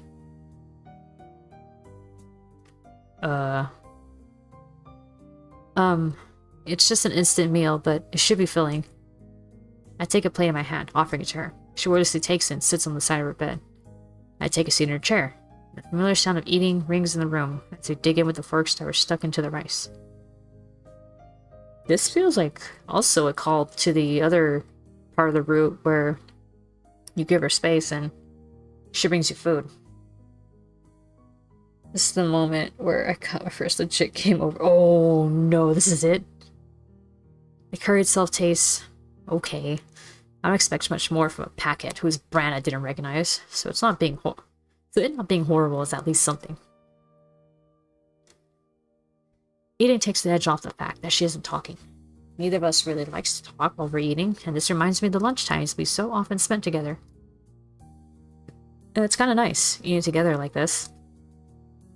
Hanako looks at me quizzically. It's at least a better expression than what she's been wearing this far.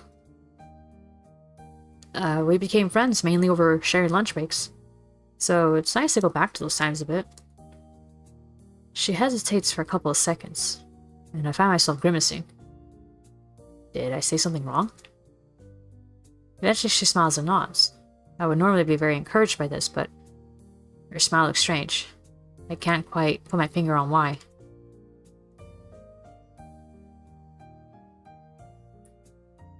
The neutral bad here depends on the calls. Oh, the friggin' options before the call? Oh, damn. Don't think this is a bad... Okay, so maybe it did depend on before the call. Shit. Okay, I guess we'll see. Everything's... Oh, whoops, sorry. Everything's same as before, isn't it? Yeah, of course it is. You still got Lilly and me to help you and protect you? Oh, you had to say it like that, okay. And when she gets back, everything will be just like she never left. Hanako nods again, her expression remaining exactly the same as before. She feels like a different Hanako from the one I'd first seen when I entered her room. And it's vaguely off-putting. Both of us go back to finishing our dinners after the short exchange. Despite Hanako looking happier than before, my eyes keep flicking to her as if to reassure myself of this fact. Before long, the last of Hanako's curry is cleared. I finish the last of mine as she puts the empty plate on the desk, and place my own empty plate on used fork on top of hers. I briefly wondered what I should say, desperately wanting to avoid another awkward silence or the prospect of leaving her room after so short a time, but Hanako is the one to speak up first. I was wondering, since you're here... She really goes to one of her drawers, and after a minimum of fussing around, pulls out her chessboard. Would you like to play? This time I can't stifle the sigh of relief that escapes my lips. I hastily agree, and Hanako promptly busies herself sitting up while I get off the chair and take a seat on her bed.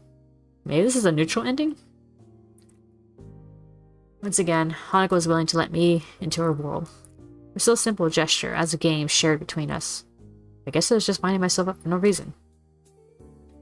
After the board is laid down on the bed between us, we finish placing our respective pieces in it. Throughout our friendship, we never exchanged that many words.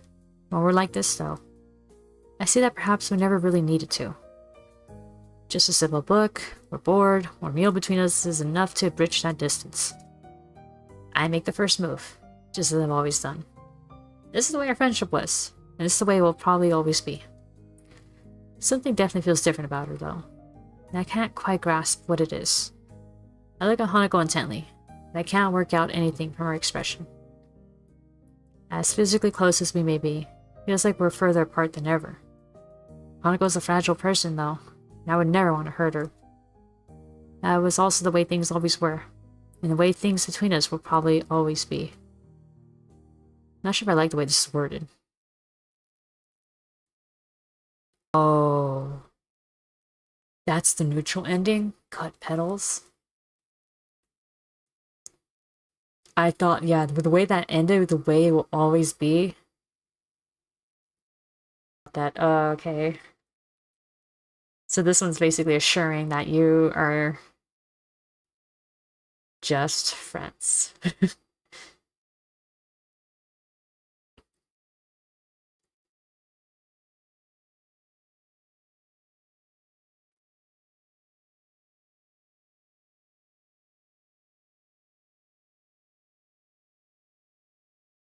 So she basically gave up and tried to correct him.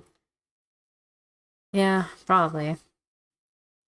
That's it, the friend zone. Alright, let's skip.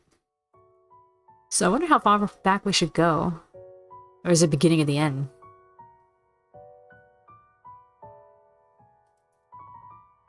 Hold on. Because I wonder if I could start there, or if I really have to redo her route. Okay, let's see.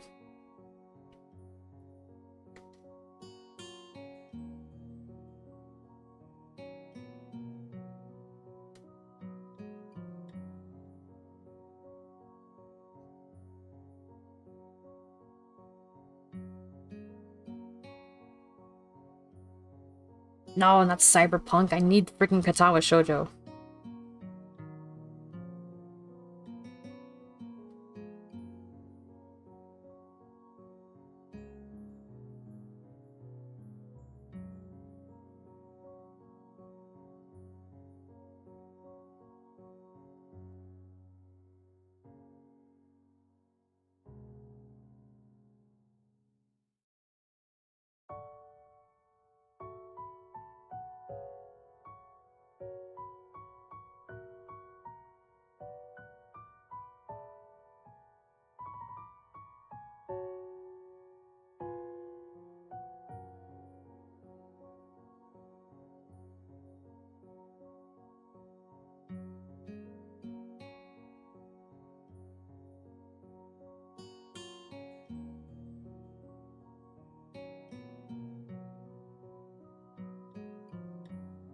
So I guess it starts from here.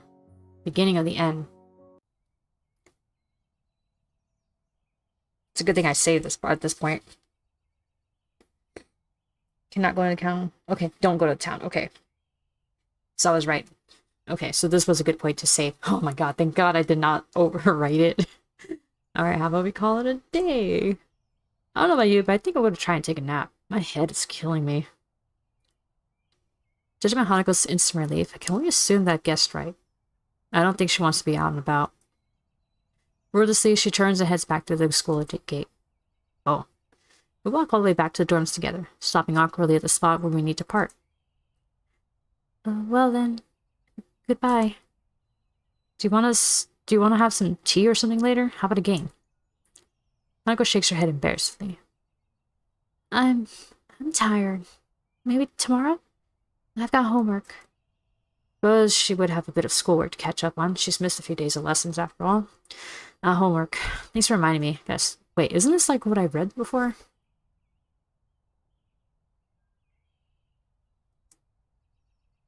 see you, Hisao. Yeah, this is like what happens, is exactly what happens after you come back from the town. There's blah, blah, blah. Okay, it disappears through the door, and tomorrow will be a better day. Oh, famous last words. Don't forget the skip button. Yeah. Okay. Here we are. We're getting to Act 4.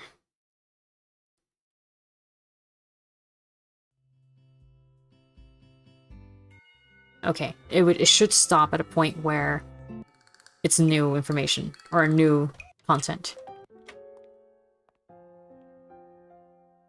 Aha.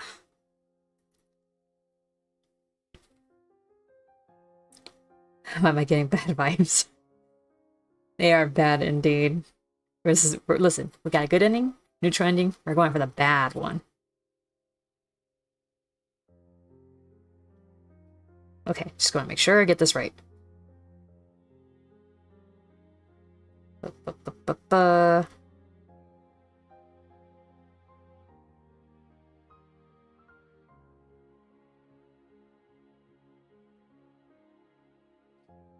Okay, let's see.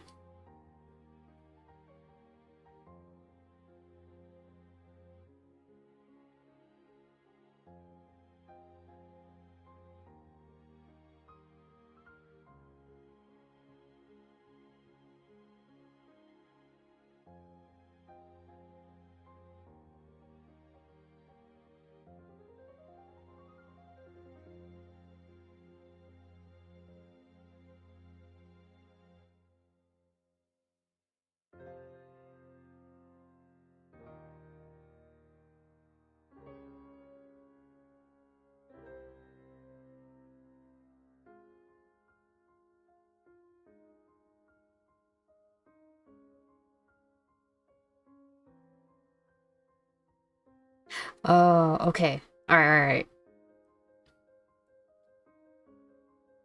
Only one decision to make here. So if what I'm reading is correct, I should trust my own judgment and therefore ignore what Lilly's saying. Here we go. Let's see if this is it.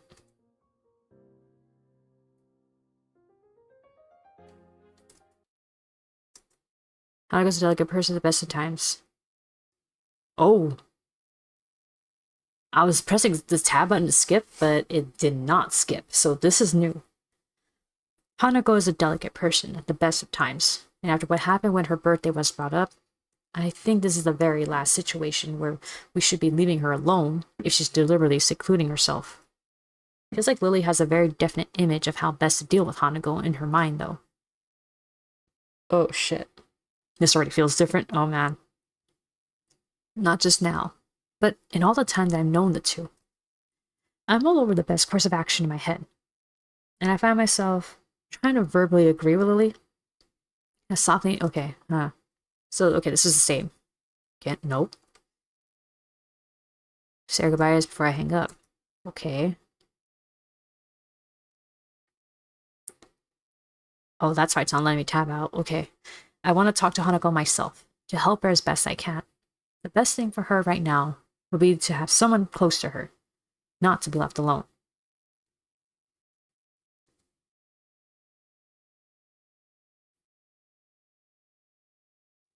Oh. I'm already feeling this is already kind of smothering. Like, you don't know what's best for yourself, only I know what's best for you. Like, you think secluding yourself is good for you, but no, you're wrong. Which is really taking away some of her agency, you know, like decisions especially. Yeah, like it's really taking away like the meaning of her decisions from her. Oh man, I already feel this is gonna be awful. This music does not make it better. Holy shit. I wrap my knuckles thrice on Hanako's door. As expected, there's no answer. I briefly consider knocking again. I know full well that I'd get just the same result if I did. Resting my hand on Hanako's door handle, I try and prepare what I want to say to her. Try as I might, I can't really think of anything worth saying. I want to comfort her, yes, but I have no idea how to do that. That alone is almost enough to stop me. I told Lily that I would, though. So, I feel I have to follow through, whether I'm confident about it or not. I turn the handle downwards with a large amount of hesitation. It doesn't move far, though, due to the door being locked. Hanako. This really has locked me out. This is it, PTSD. Oh man. After everything that happened between us, and the time that we spent together, she shut me out completely. I hate watching this, it really, really sucks. Glad I didn't get this ending in my first playthrough. Little years passed before... Oh, whoa. Can we do another route? Do we have to see this? Do we have to end it like this, Mooney? We had the good ending. Why can't we just stop it there? Because I'm curious. I don't know if you can hear me, but I just want to talk to you a bit.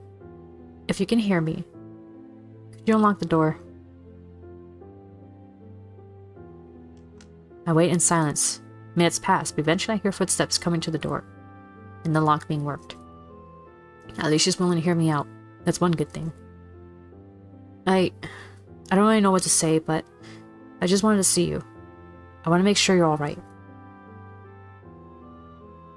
Greed is the downfall of mankind. I take a breath before pushing the handle down and opening the door.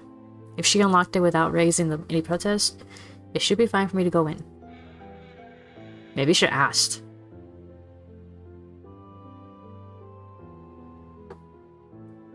But then again, this route is, this part of the route is like, you're taking away her choices, so him not even asking is already kind of doing that. Oh man. Hanako is sitting on the side of her bed, her face sullen as though deep in thought. Her room is as stark as ever, and right now, she seems to perfectly suit the mood it gives off. Whoa, she got up pretty quickly. Then her eyes slowly move to the door. As soon as she notices my presence, she darts off her bed and jumps to her feet, facing me straight on. Her oversized gown makes this gesture look all the more sweeping as it freely moves about her light frame. What are you... I quickly regret coming in as I look at her. She looks depressed, but there's a tinge of anger behind it. So she can make this kind of expression as well. I just wanted to check that you were alright. I thought it'd be okay since you unlocked the door. Oh man. I can't hear you, an emotional masochist. Imagine how I felt getting this my first time. Oh boy. Hanako opens her mouth to speak. We quickly close it again before looking away. We stand in silence for a while before she steps back and sits down on the side of her bed. I'm not sure whether she's frustrated with me or resigned to the fact that I'm here, or genuinely okay with me being in her room. Once again, I find myself completely unable to work out how she feels. It's annoying. I end up walking to her desk chair and taking a seat. I do it slowly, to allow her time to raise any issues she might have with me sticking around. But she doesn't say anything. All she does is stare at the ground, not moving a muscle. After sitting with my front to the chair's back, I take a better look at Hanako. She appears pale, but her cheeks look red. I'm not sure if she's been eating well either, given how thin her frame looks. Lilly might have said it would be better if I kept more of a distance from her, but it's hard to think of that as the correct way to deal with Hanako when she looks like this. She keeps looking at the ground without a word, as if waiting for me to say something.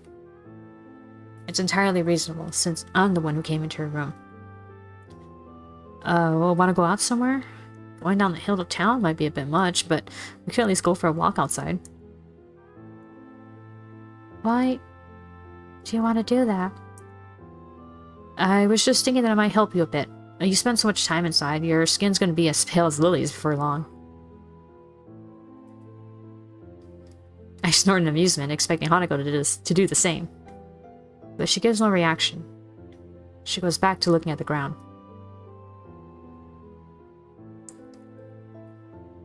If you don't want to go, I don't want to go either. It's fine. I played soccer and hung out with friends after school a lot before coming to Yamago, so I like being outdoors. Hanako shows no visible reaction. It's hard to talk to her when the discussion is so one-sided. We could go to the library. That wasn't closed by about now. The gardens will be fine, though. She begins to play with her hair. It's distracting, and strikes me as a little unusual for her. Then again, since the incident in class happened, I've been tiptoeing around her for fear of hurting her like that again. Actively trying to get her outside might be a good thing. What if I feel like we're like...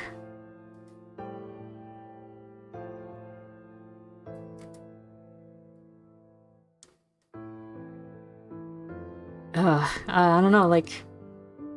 I'm wondering... Because the way she's acting, it kind of reminds me of myself. In that... When I get very angry, it's either very obvious, or I go completely stoic and I'm like about to explode. So, oh man, I'm a little worried that because she's so calm, there's an explosion waiting to happen. I lean forward a bit more in the chair and give her a slightly forced smile to try and lighten the mood a little. There wouldn't be anyone around by now, so you wouldn't have to worry about someone getting in our way. It could be a little date or something. I give a small chuckle, but catch myself as Hanako stops playing with her hair and grips the bed tightly. Hanako's mouth moves, but try as I might, I can't pick out what she's mumbling. Hanako? You don't understand. You're the worst, Archie. Oh man. Even now, I can only barely understand what she says. It's like she's trying to make her presence as small as possible. As small as possible. That's incredibly natural for her to do in class or around others. But it hurts when she tries it around me. Here it comes. It's like a tornado, huh? I told you, it's fine. It's just a little walk. Nobody noticed us. I get out of the chair and walk towards the door, turning back to invite Hanako along. Once again, she doesn't respond at all to what I say. I don't. Going outside for a bit is good for clearing your head. Why do you want to do this? Because I want to help you. I don't want help. Did you just come here to try and get me out? I don't mind. I think everyone needs help sometimes. When I was trying to get through my first days at Yamago, you and Lilly helped me a lot. Besides, I'm not exactly busy. I don't want to go. I'm fine. I don't really think it's healthy to stay indoors that long. The sun's still got a little life in it. So it's not too late to have at least a little walk. Hisao, I think you're being a little pushy if she really doesn't want to do it.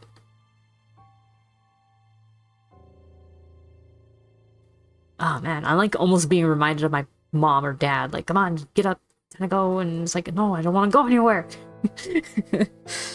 I regret watching this stream. I could probably use a bit of exercise anyway, to wake me up. I've got some homework to get done, and it wouldn't be good to fall asleep halfway through doing it. Then go. By myself? She nods. Damn. She told you, get the fuck out. You sound so pushy here. Yep. Well, I'm not really against that, but are you sure? I swung by to invite you to come with me. I'm fine. You can go. Come on, just a small walk. Oh, bro. She said no. Like 2 times already. 3. Please, just go. I'm fine here. Hanako? I try to look at her face to gauge her feelings. Her expression is wooden, as if it was so carefully arranged that a single movement might cause it to collapse. Bro, just go. Like, no one trying to get their pet to go for a walk. Well, if you want to stay here, maybe we could play a game?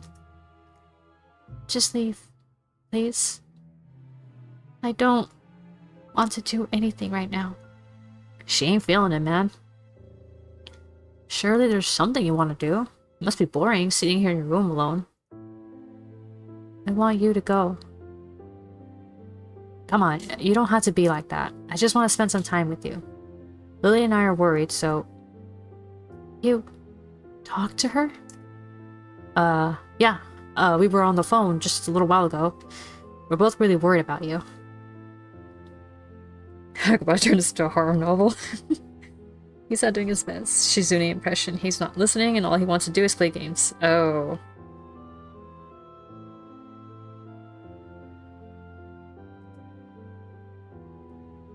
Oh wow, she actually looks mad here. Hanako mumbles to herself again. It's increasingly disturbing. Hanako? I'm telling you. Please. Go away. You don't understand anything. If we just had a talk, you could tell me what I don't understand. I just want to protect you. I don't really see... Get out. Please. Just locking yourself in your room again isn't going to help anything, Hanako. Please. Silence. Hanako, I just want to help you. Oh. That was a big flash. She suddenly storms off her bed, turning to me with an expression that takes me completely off guard. Get out of my room. Get out of my room. Get out of my room. Hanako yells at me with such force that for the first time in a long time I feel genuinely frightened. I have no idea how to react to this. And from Hanako of all people. So she did explode. Leave. I'm telling you. Go. But I was just trying to help you. I know I need help. I know I'm broken. I don't need you to tell me that. I never said you were broken or anything like that. It's written on your face. It's written on Lily's face. It's written on everybody's faces. I see a therapist every week. Lilly dotes on me as if I were her child, and now... even you. Nothing's changed. Nothing at all. I hate Lilly, and I hate you more than anyone. Her face moves in strange, almost grotesque ways. I never seen someone completely lose it before, but it looks like the usually quiet, withdrawn girl in front of me is going in such a destructive cycle before my eyes. This is why they tell you be careful with the quiet ones. I don't know what to do. I have no idea what I should say or do. Go. Leave me alone. Get out of here. I take a step back, then another, and then another. My retreat is only halted when I feel the door against my back. I can't fix the situation. Nothing I say would change anything now. I feel like I'm in a strange and deeply unsettling foreign world. I don't want to be here anymore. The door handle fights my clumsy attempts to open the door without turning my back to Hanako. Eventually, thankfully, the handle moves downwards. I open the door as fast as I can and almost leap backwards through it. As I go through, I keep my eyes on the girl in front of me. She's not broken. Hanako isn't broken. If she was broken, then I'm just as broken as she is after all that's happened to me. Lilly only ever did the best by her, and I only ever tried to protect her as best I could. Oh. Hanako looks down, all her energy spent. Now that I've stepped out of her room, the worst of her fury is gone.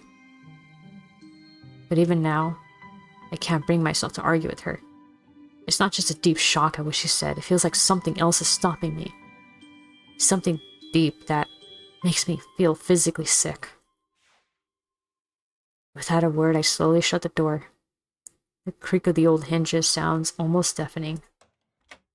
With a final thud, the wooden door closes. The Hanako that I felt I knew disappears behind it, and only faint orange slivers of light peek around the very edges. I feel numb. Without anything else to do, I began to walk back to my dormitory room, mechanically placing one foot in front of the other, and barely registering a thing around me. My mind keeps ticking, questioning everything that I thought I knew about Hanako.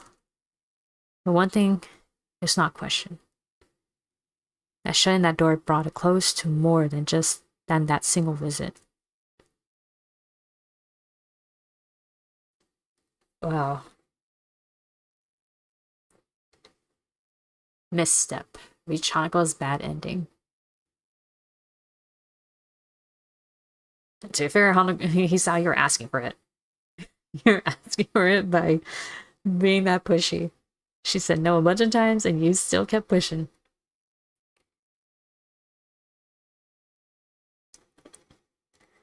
Thanks for reminding me of this awful moment. I went ahead and it's sad seeing Hanako like that, but then again, they're kind of looking for it. Yeah. Well. Skip.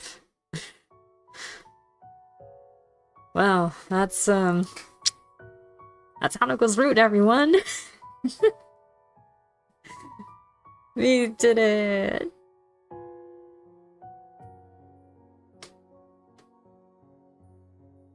Yeah, that was definitely the worst so far. I thought Shizune's was kind of bad because... Oh man, like you fucking actively cheat on her with her friend. Her best friend, and I thought that was awful. And then the worst thing is that she thinks it's her fault. Or Shizune thinks it's her fault when she had nothing to do with it.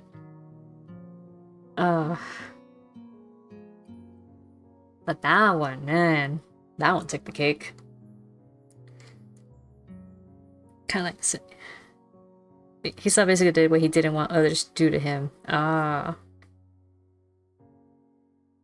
We need something nice to wash away all that sadness, yeah. Can have Hisao on the other hand.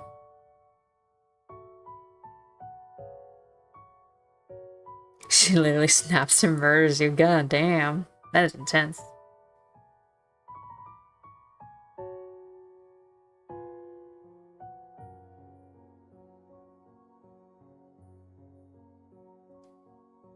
But you know what, Ailey? You have a good point. As we saw in Lilly's route, how much he hated being seemingly pitied.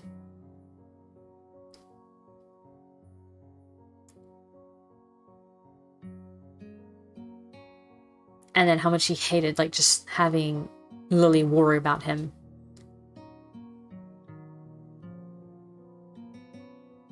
So it kind of makes sense that him worrying about Hanako as much as he did would... Yeah.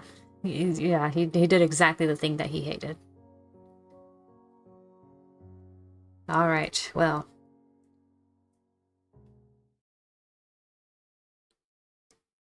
Let's go again, yeah? We got 10 minutes. We can set up the next route. First things first, hold on. Gotta make sure I have the thing ready so that we can end up on Emmy's route.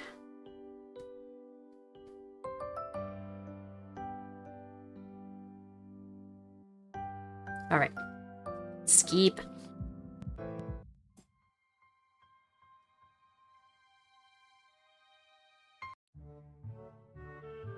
Okay. Why? Let's see. Okay, so first one. Yeah, of course. Skip.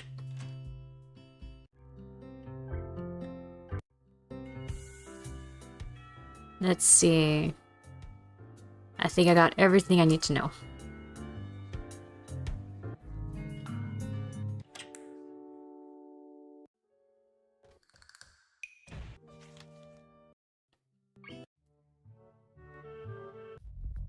Vroom, vroom, vroom.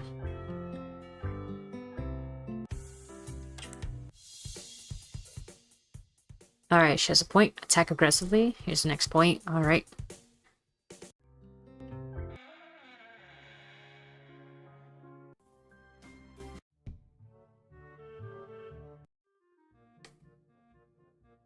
Alright, sorry I didn't startle you. Oh, Hanako.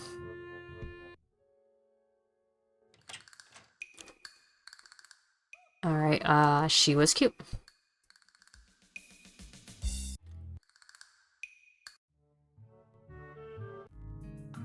What to do? Read my book. Oh, there's Emmy.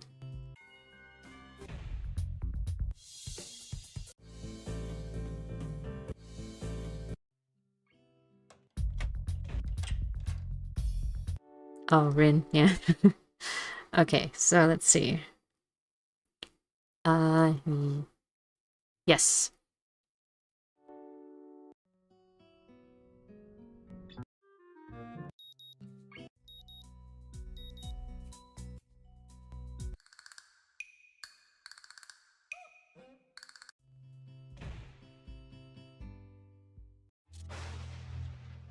Right, so cut me and Lily some slack. It's just a prologue, so we can just go right through it.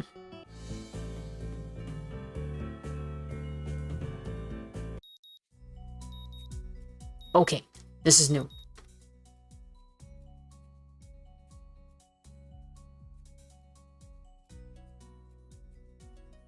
And this could be the deciding factor for it. So, will I be able to do more? Go for it. What am I doing here? Am I really just going to fold and let Emmy pull ahead? I speed up. The second lap's done quickly. Without even considering it, I keep going. Emmy looks back over his shoulder at me and grins. Still going? Wouldn't want you to think I'm out of shape. Tee-hee. Emmy laughs without breaking her stride no less and speeds up even more. No spoilers for the roots, especially Kenji's. Wait, so there's a Kenji route. Oh, that's interesting. Oh, wait a minute. Oh, okay, I'm gonna take a guess. I'm gonna take a guess at something. Hold on. I'm gonna take a guess. Okay, so I am gonna guess Kenji's route is gonna be like a bad end in itself. Because there's one thing I haven't seen yet. And I remember this was an option that happened in Hateful Boyfriend. Remember the dating sim game I played that was about pigeons? Birds. And I remember that if your choices were all over the place and you didn't like actively pursue one bird, you would get a game over at some point where it's like, well, this person apparently cannot get along with you know, our bird society basically, so kill her. Which is, yeah, that's what happens. So I'm assuming something similar might happen here, but in a really different way. I'm not gonna assume freaking someone's gonna assassinate Hisao like they did with the MC and Hateful Boyfriend, but yeah. That's my guess. Just see how it ends when the game wraps up. Yes, we'll save Kenji's for last. SAS Rin's is probably the best to end on. Oh, okay.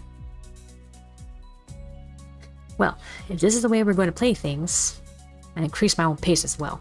I feel my lungs burning. My legs are starting to question just what the hell I think I'm doing. Lactic acid screams in my muscles, but I close my ears. Can't let myself fall behind, because that would be a loss. Isn't this bad when you have a heart condition? The rational voice in my head inquires mildly just when we started playing the game. I'd answer it, but I'm having a lot of trouble thinking at present.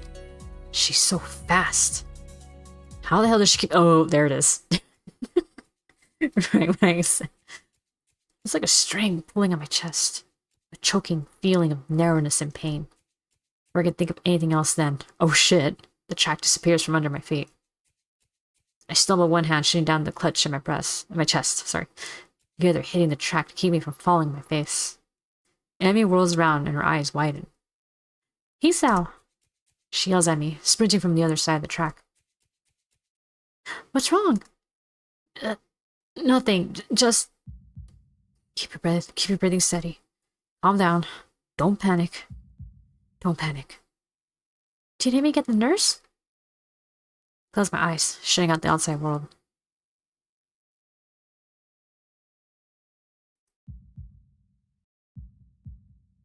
My heart struggles to regain its rhythm. Slowly, the pain in my chest begins to subside. Soon, it's gone like nothing happened. It was nothing? No, something happened there. I open my eyes again and glance at a very worried Emmy. I think I'm fine. My voice sounds weird even to myself, oddly even and matter of fact. Makes Emmy frown. I don't think you are.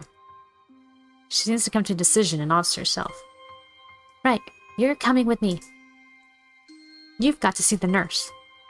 Emmy grabs my arm and drags me up. I feel a bit wobbly. I refuse the shoulder Emmy offers for support. Honestly, I'm a little ashamed by my own weakness. I'd really rather not have Emmy concerned about me. It seems to be too late. Heck, I'd really rather not have anyone concerned about my condition. Though at this point, it seems to be too late for that as well. Good job on almost dying, Hisao. Whoever makes the track runner, he will soon find out those people are insane. I'd like to be able to deal with the whole thing on my own, without being a bother to anyone else. While I'm wishing for things, I'd rather not have this condition in the first place. Nurse! Emmy crashes into his office without knocking. It doesn't alarm the nurse in the least. Good morning, Sunshine. What's up? Sunshine? Anyway, he calmly sips from his coffee mug, but lays it down after following Emmy's gaze to me looming in the doorway. Hisao? What brings you here? We were running, and he stumbled over and started grabbing his chest, and I thought he was gonna... Easy there, Emmy. Calm down. Hisao, what happened? I don't know. We were running, and then my chest started hurting like that time before, but it went away after a few seconds. It was just a flutter or something. The nurse frowns, as if to say that just a flutter is some kind of oxymoron. I didn't mean quite this when I suggested to get some exercise. You've got to be more careful, Hisao. I was being careful, I just... Come to think of it, I just got into a race with a member of the track team. Doesn't seem as well reasoned as I thought it would. You just what? That is... I was racing Emmy. Emmy, is this true? Emmy fidgets, looking adorably contrite. Well... Rather, she can't seem to bring herself to say it out loud and merely nods. The nurse sighs and rubs at his forehead with one hand tirely. Emmy, you've got to be more sensitive to the limits of others. I don't know if he told you, but Hisao has a bad heart, and getting him to race you was incredibly irresponsible. It's also irresponsible on Hisao's part. Actually, I started it. Yes. That probably is going to end him. This is my least favorite, but it's purely a personal preference, so... Okay. The nurse is stunned by my statement. You what? We were just running, and Emmy started to pull away, and so I, sped up to catch her. The nurse stares at the ceiling, mutters a prayer for patience to some god or another, and then looks back down at the both of us. So you're both stupid. That's a comfort, I guess. Now come on, Hisao. I've got to make sure your heart's not going to explode or something. Explode? What the fuck is that back there? This. What is this? God, that looks mildly terrifying. I dutifully obey and follow him to the adjacent room where we ascertain that I am, in fact, not going to keel over and die. So, how does it feel? I don't know. Nothing much. Tired, but it might be just from the exercise. It's a secret route. You should stay here for a few hours and rest, and we'll see how you feel after that. I am not going to object, so I lie down there firmly in bed. Want to hang out with me, Emmy? A thoroughly miserable Emmy comes in after getting an earful from the nurse in the other room. I couldn't hear what he said through the closed door, but I'm sure it wasn't pleasantries. Look, I'm really, really sorry. I should have been more careful. Hey, you didn't know. It's not your fault. She looks awfully down and sorry, and my reassurances don't do anything much to cheer her up. I want to make it up to you. Again with that decisive nod. So you have to come to lunch with me. I'll bring it for you, okay? Something really, really good. I start with that you don't have to, but then shut up and just nod at her when I see her face. Good. We meet on the roof. We? Yep, the weather's nice now, so the roof's a great spot for lunch, you know. I see. You'll come, right? You wouldn't deny me the chance to make it up to you. Of course not. Great! See you there!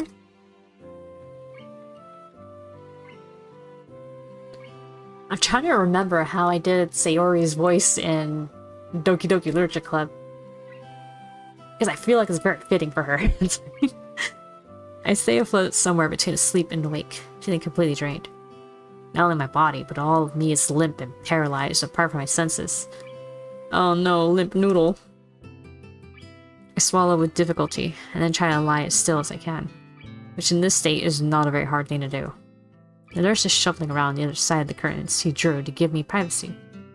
I can see a shadow shifting about in the sunlight. He has opened the window of his office. It's windy outside. Clean white curtains flutter in the breeze in a heavy, lazy motion. Like waves, light sifts through them slowly, half absorbing into the fabric. Imagine Hisao not being able to climb through the stairs to the roof. Close my eyes. The breeze on my face feels like the soft fabric of the curtains. I listen to the sound of my heartbeat for a moment, trying to shut out the sound of the nurse tapping away on his computer. My own heavy breathing. It's steady. Damn it. Not even a week and I end up like this again. I really screwed up this time. Should have known better than to play the half-baked sports star in front of a real one. And why did I try to act brave? Like that heart flutter was no big deal, even when it was obvious that it was. It's just a reflex. To push it away, to keep it inside. I didn't want it to happen. I didn't want Emmy to see it. Stupid, stupid, stupid. I have to be more careful, or I'll end up in the hospital again. Or worse. Yeah, dead. That's my final thought before I give in to the tiredness.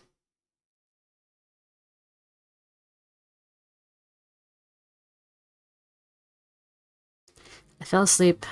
For how long? What time is it? I'm feeling a little lightheaded and I keep blinking compulsively.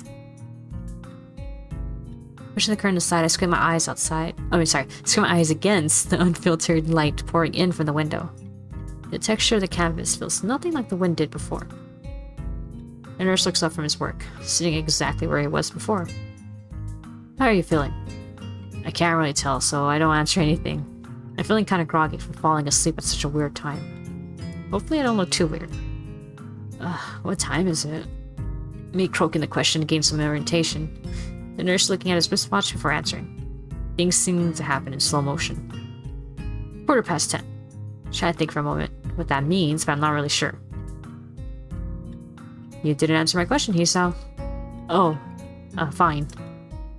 Lie down from that bed then. Let's see how you're doing. Don't. I tried to do exactly that once he swayed dizzily when I moved too fast. The nurse moves to support me by an arm and sighs. Don't stand up too quickly is what I was going to say. Just sit there, I'll check your pressure, make sure.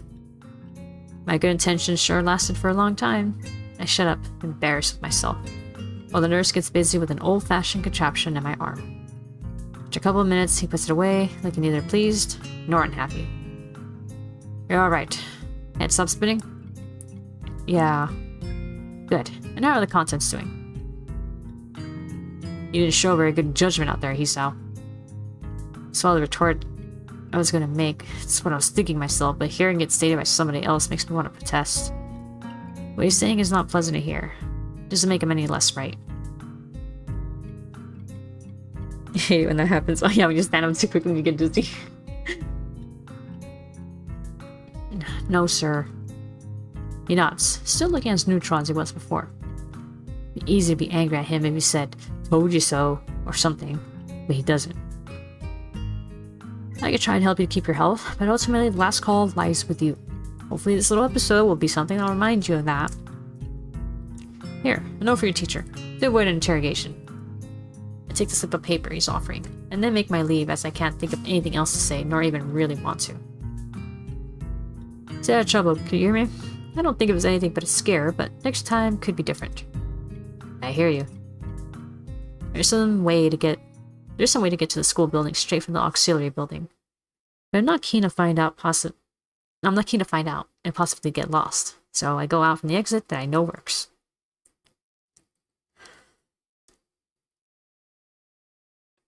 I stop at the stairs of the auxiliary building, deliberating for a moment between going to the dorms to get my books and stuff and going straight away to class. The sun stings my eyes, so I head towards the dorms. The halls are quiet as the courtyard was. Naturally, so since everyone is in class, I knock lightly at the door of 3-3, push open the door when Muto calls from the other side. Sorry I'm late. 15 pairs of eyes turn to me. Good morning, Nakai. Muto seems to be somewhat confounded by my coming in late, as if I interrupted his flow or something. Judging from the rambling lectures his class tend to be, that might be the case. I pass on the note the nurse gave me. Muto takes it with a nod and reads it quickly. He lifts his eyebrows and gives me a kind of stern look, but doesn't say anything. Just nods solemnly again. I shrug and he gestures at me to run along, so I naturally do. Let's see, class goes on lazy. I think I start getting into the rhythm of school. Can I skip this now? Yes, I can. Oh, okay, that was not much. Normally I join the flow and grab a lunch myself, but today is different. Today, I've been invited to lunch on the roof. An odd location, but that's where I was told to go. Fortunately, I managed to find shelter from the storm in the lee of the classroom door. Eventually, the torrent subsides, and I step tentatively out into the hallway. Only to be met by Emmy, who comes flouncing down the hallway like a cannonball. Hey, hi, Hisao. Great timing. I have super extra lunch today, as promised. Let's go upstairs. The stairway to the roof is a little dilapidated, but it's clearly been used recently. At the top of the stairs is a door, complete with missing padlock. I wonder who the intrepid individual was. I removed the lock. Emmy shoves the door open and steps beaming into the sunlight. Well, clearly it wasn't the armless girl. How else would she get the freaking lock off? Suddenly, a tall, dark stranger appears out of nowhere, standing imposingly in front of us. And Emmy flinches back, almost falling back down the stairs. Hello. Yeah, you scare me, Rin. Wait, isn't she... Hello. Noticing that Rin is speaking to me, Emmy looks curiously at me. You two know each other? I look confusedly at Emmy. She's that friend of yours? Rin has turned her gaze towards the clouds drifting above the school. I didn't know you knew this person, Emmy. The awkward silence lasts only for a few seconds, until Emmy lets out a tiny giggle, shrugging the coincidence off. I invited Hisao for lunch. If you know him, that's just better. Oh, does this mean I don't get food? Or did you invite him for lunch without lunch? Neither. I have food for 3. Oh, nice thinking. They walk to the other end of the roof, while I stay at the clock tower for a while, taking in the atmosphere. There's nobody else but us here. I guess the roof is not as popular as it is in other schools. We run down benches and tables are scattered around the edges, perhaps in an attempt to make the rooftop look less desolate. Small pebbles covering the roof rattle beneath our feet. I peek through the chain-link fence to take a look at the school grounds and beyond. Students are strolling in pairs and groups around the quadrangle, at the cafeteria. A few delivery trucks are driving past the school towards the convenience store nearby. Somewhere, a watchdog barks at a passerby. Also, I realized we went way over overtime. Holy shit. Okay. I think we are securely in Emmy's route, but we'll see. Somehow, when I look towards the town center, the small town feel strikes me very strongly, almost palpably. The hectic lifestyle big metropolises seem so far away and foreign here. Nobody has to run and catch a bus like their life depended on it, or get their senses overloaded by the neon lights or traffic jams. Got too invested there. Yep. Okay, I think right here we'll stop. Save. One piece of paper. We'll see right there.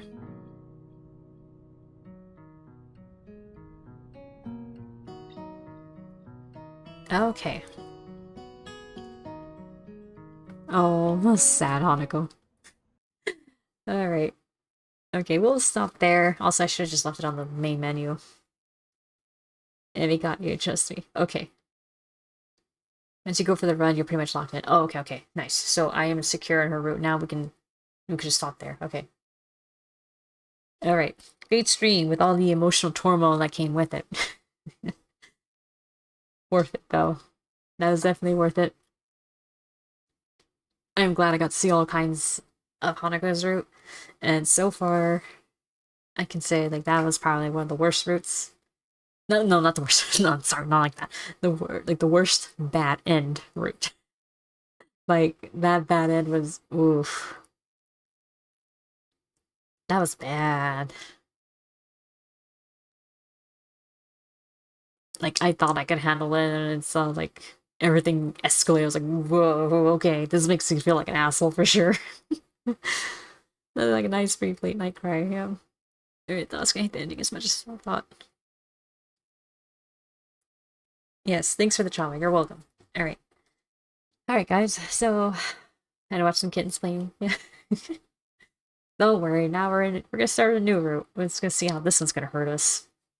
If it does. I don't know. Anyway. Alright, guys. So, call it a night. Tomorrow will be in Final Fantasy 14 with Icy. So, yeah, it's gonna be fun. And that'll be it for the week until next Monday, which I think I'm going to stick to the same schedule that I've had for this week. Might switch around to put Katawa Shoujo on Tuesdays, so that way we continue a little more quickly from one route to the other. And then put Maneater for later, and then just do another swap again the following week. Until either Katawa Shoujo or Maneater is done. At the pace I'm going with Maneater, that one might be done first. Because I am leveling up pretty quick in that game. Alright, so that said, have a good rest of your morning, day, night, whatever. Almost said that too quickly. And I will see you guys tomorrow night with the collab stream with Icy. So till then, take care, and bye-bye.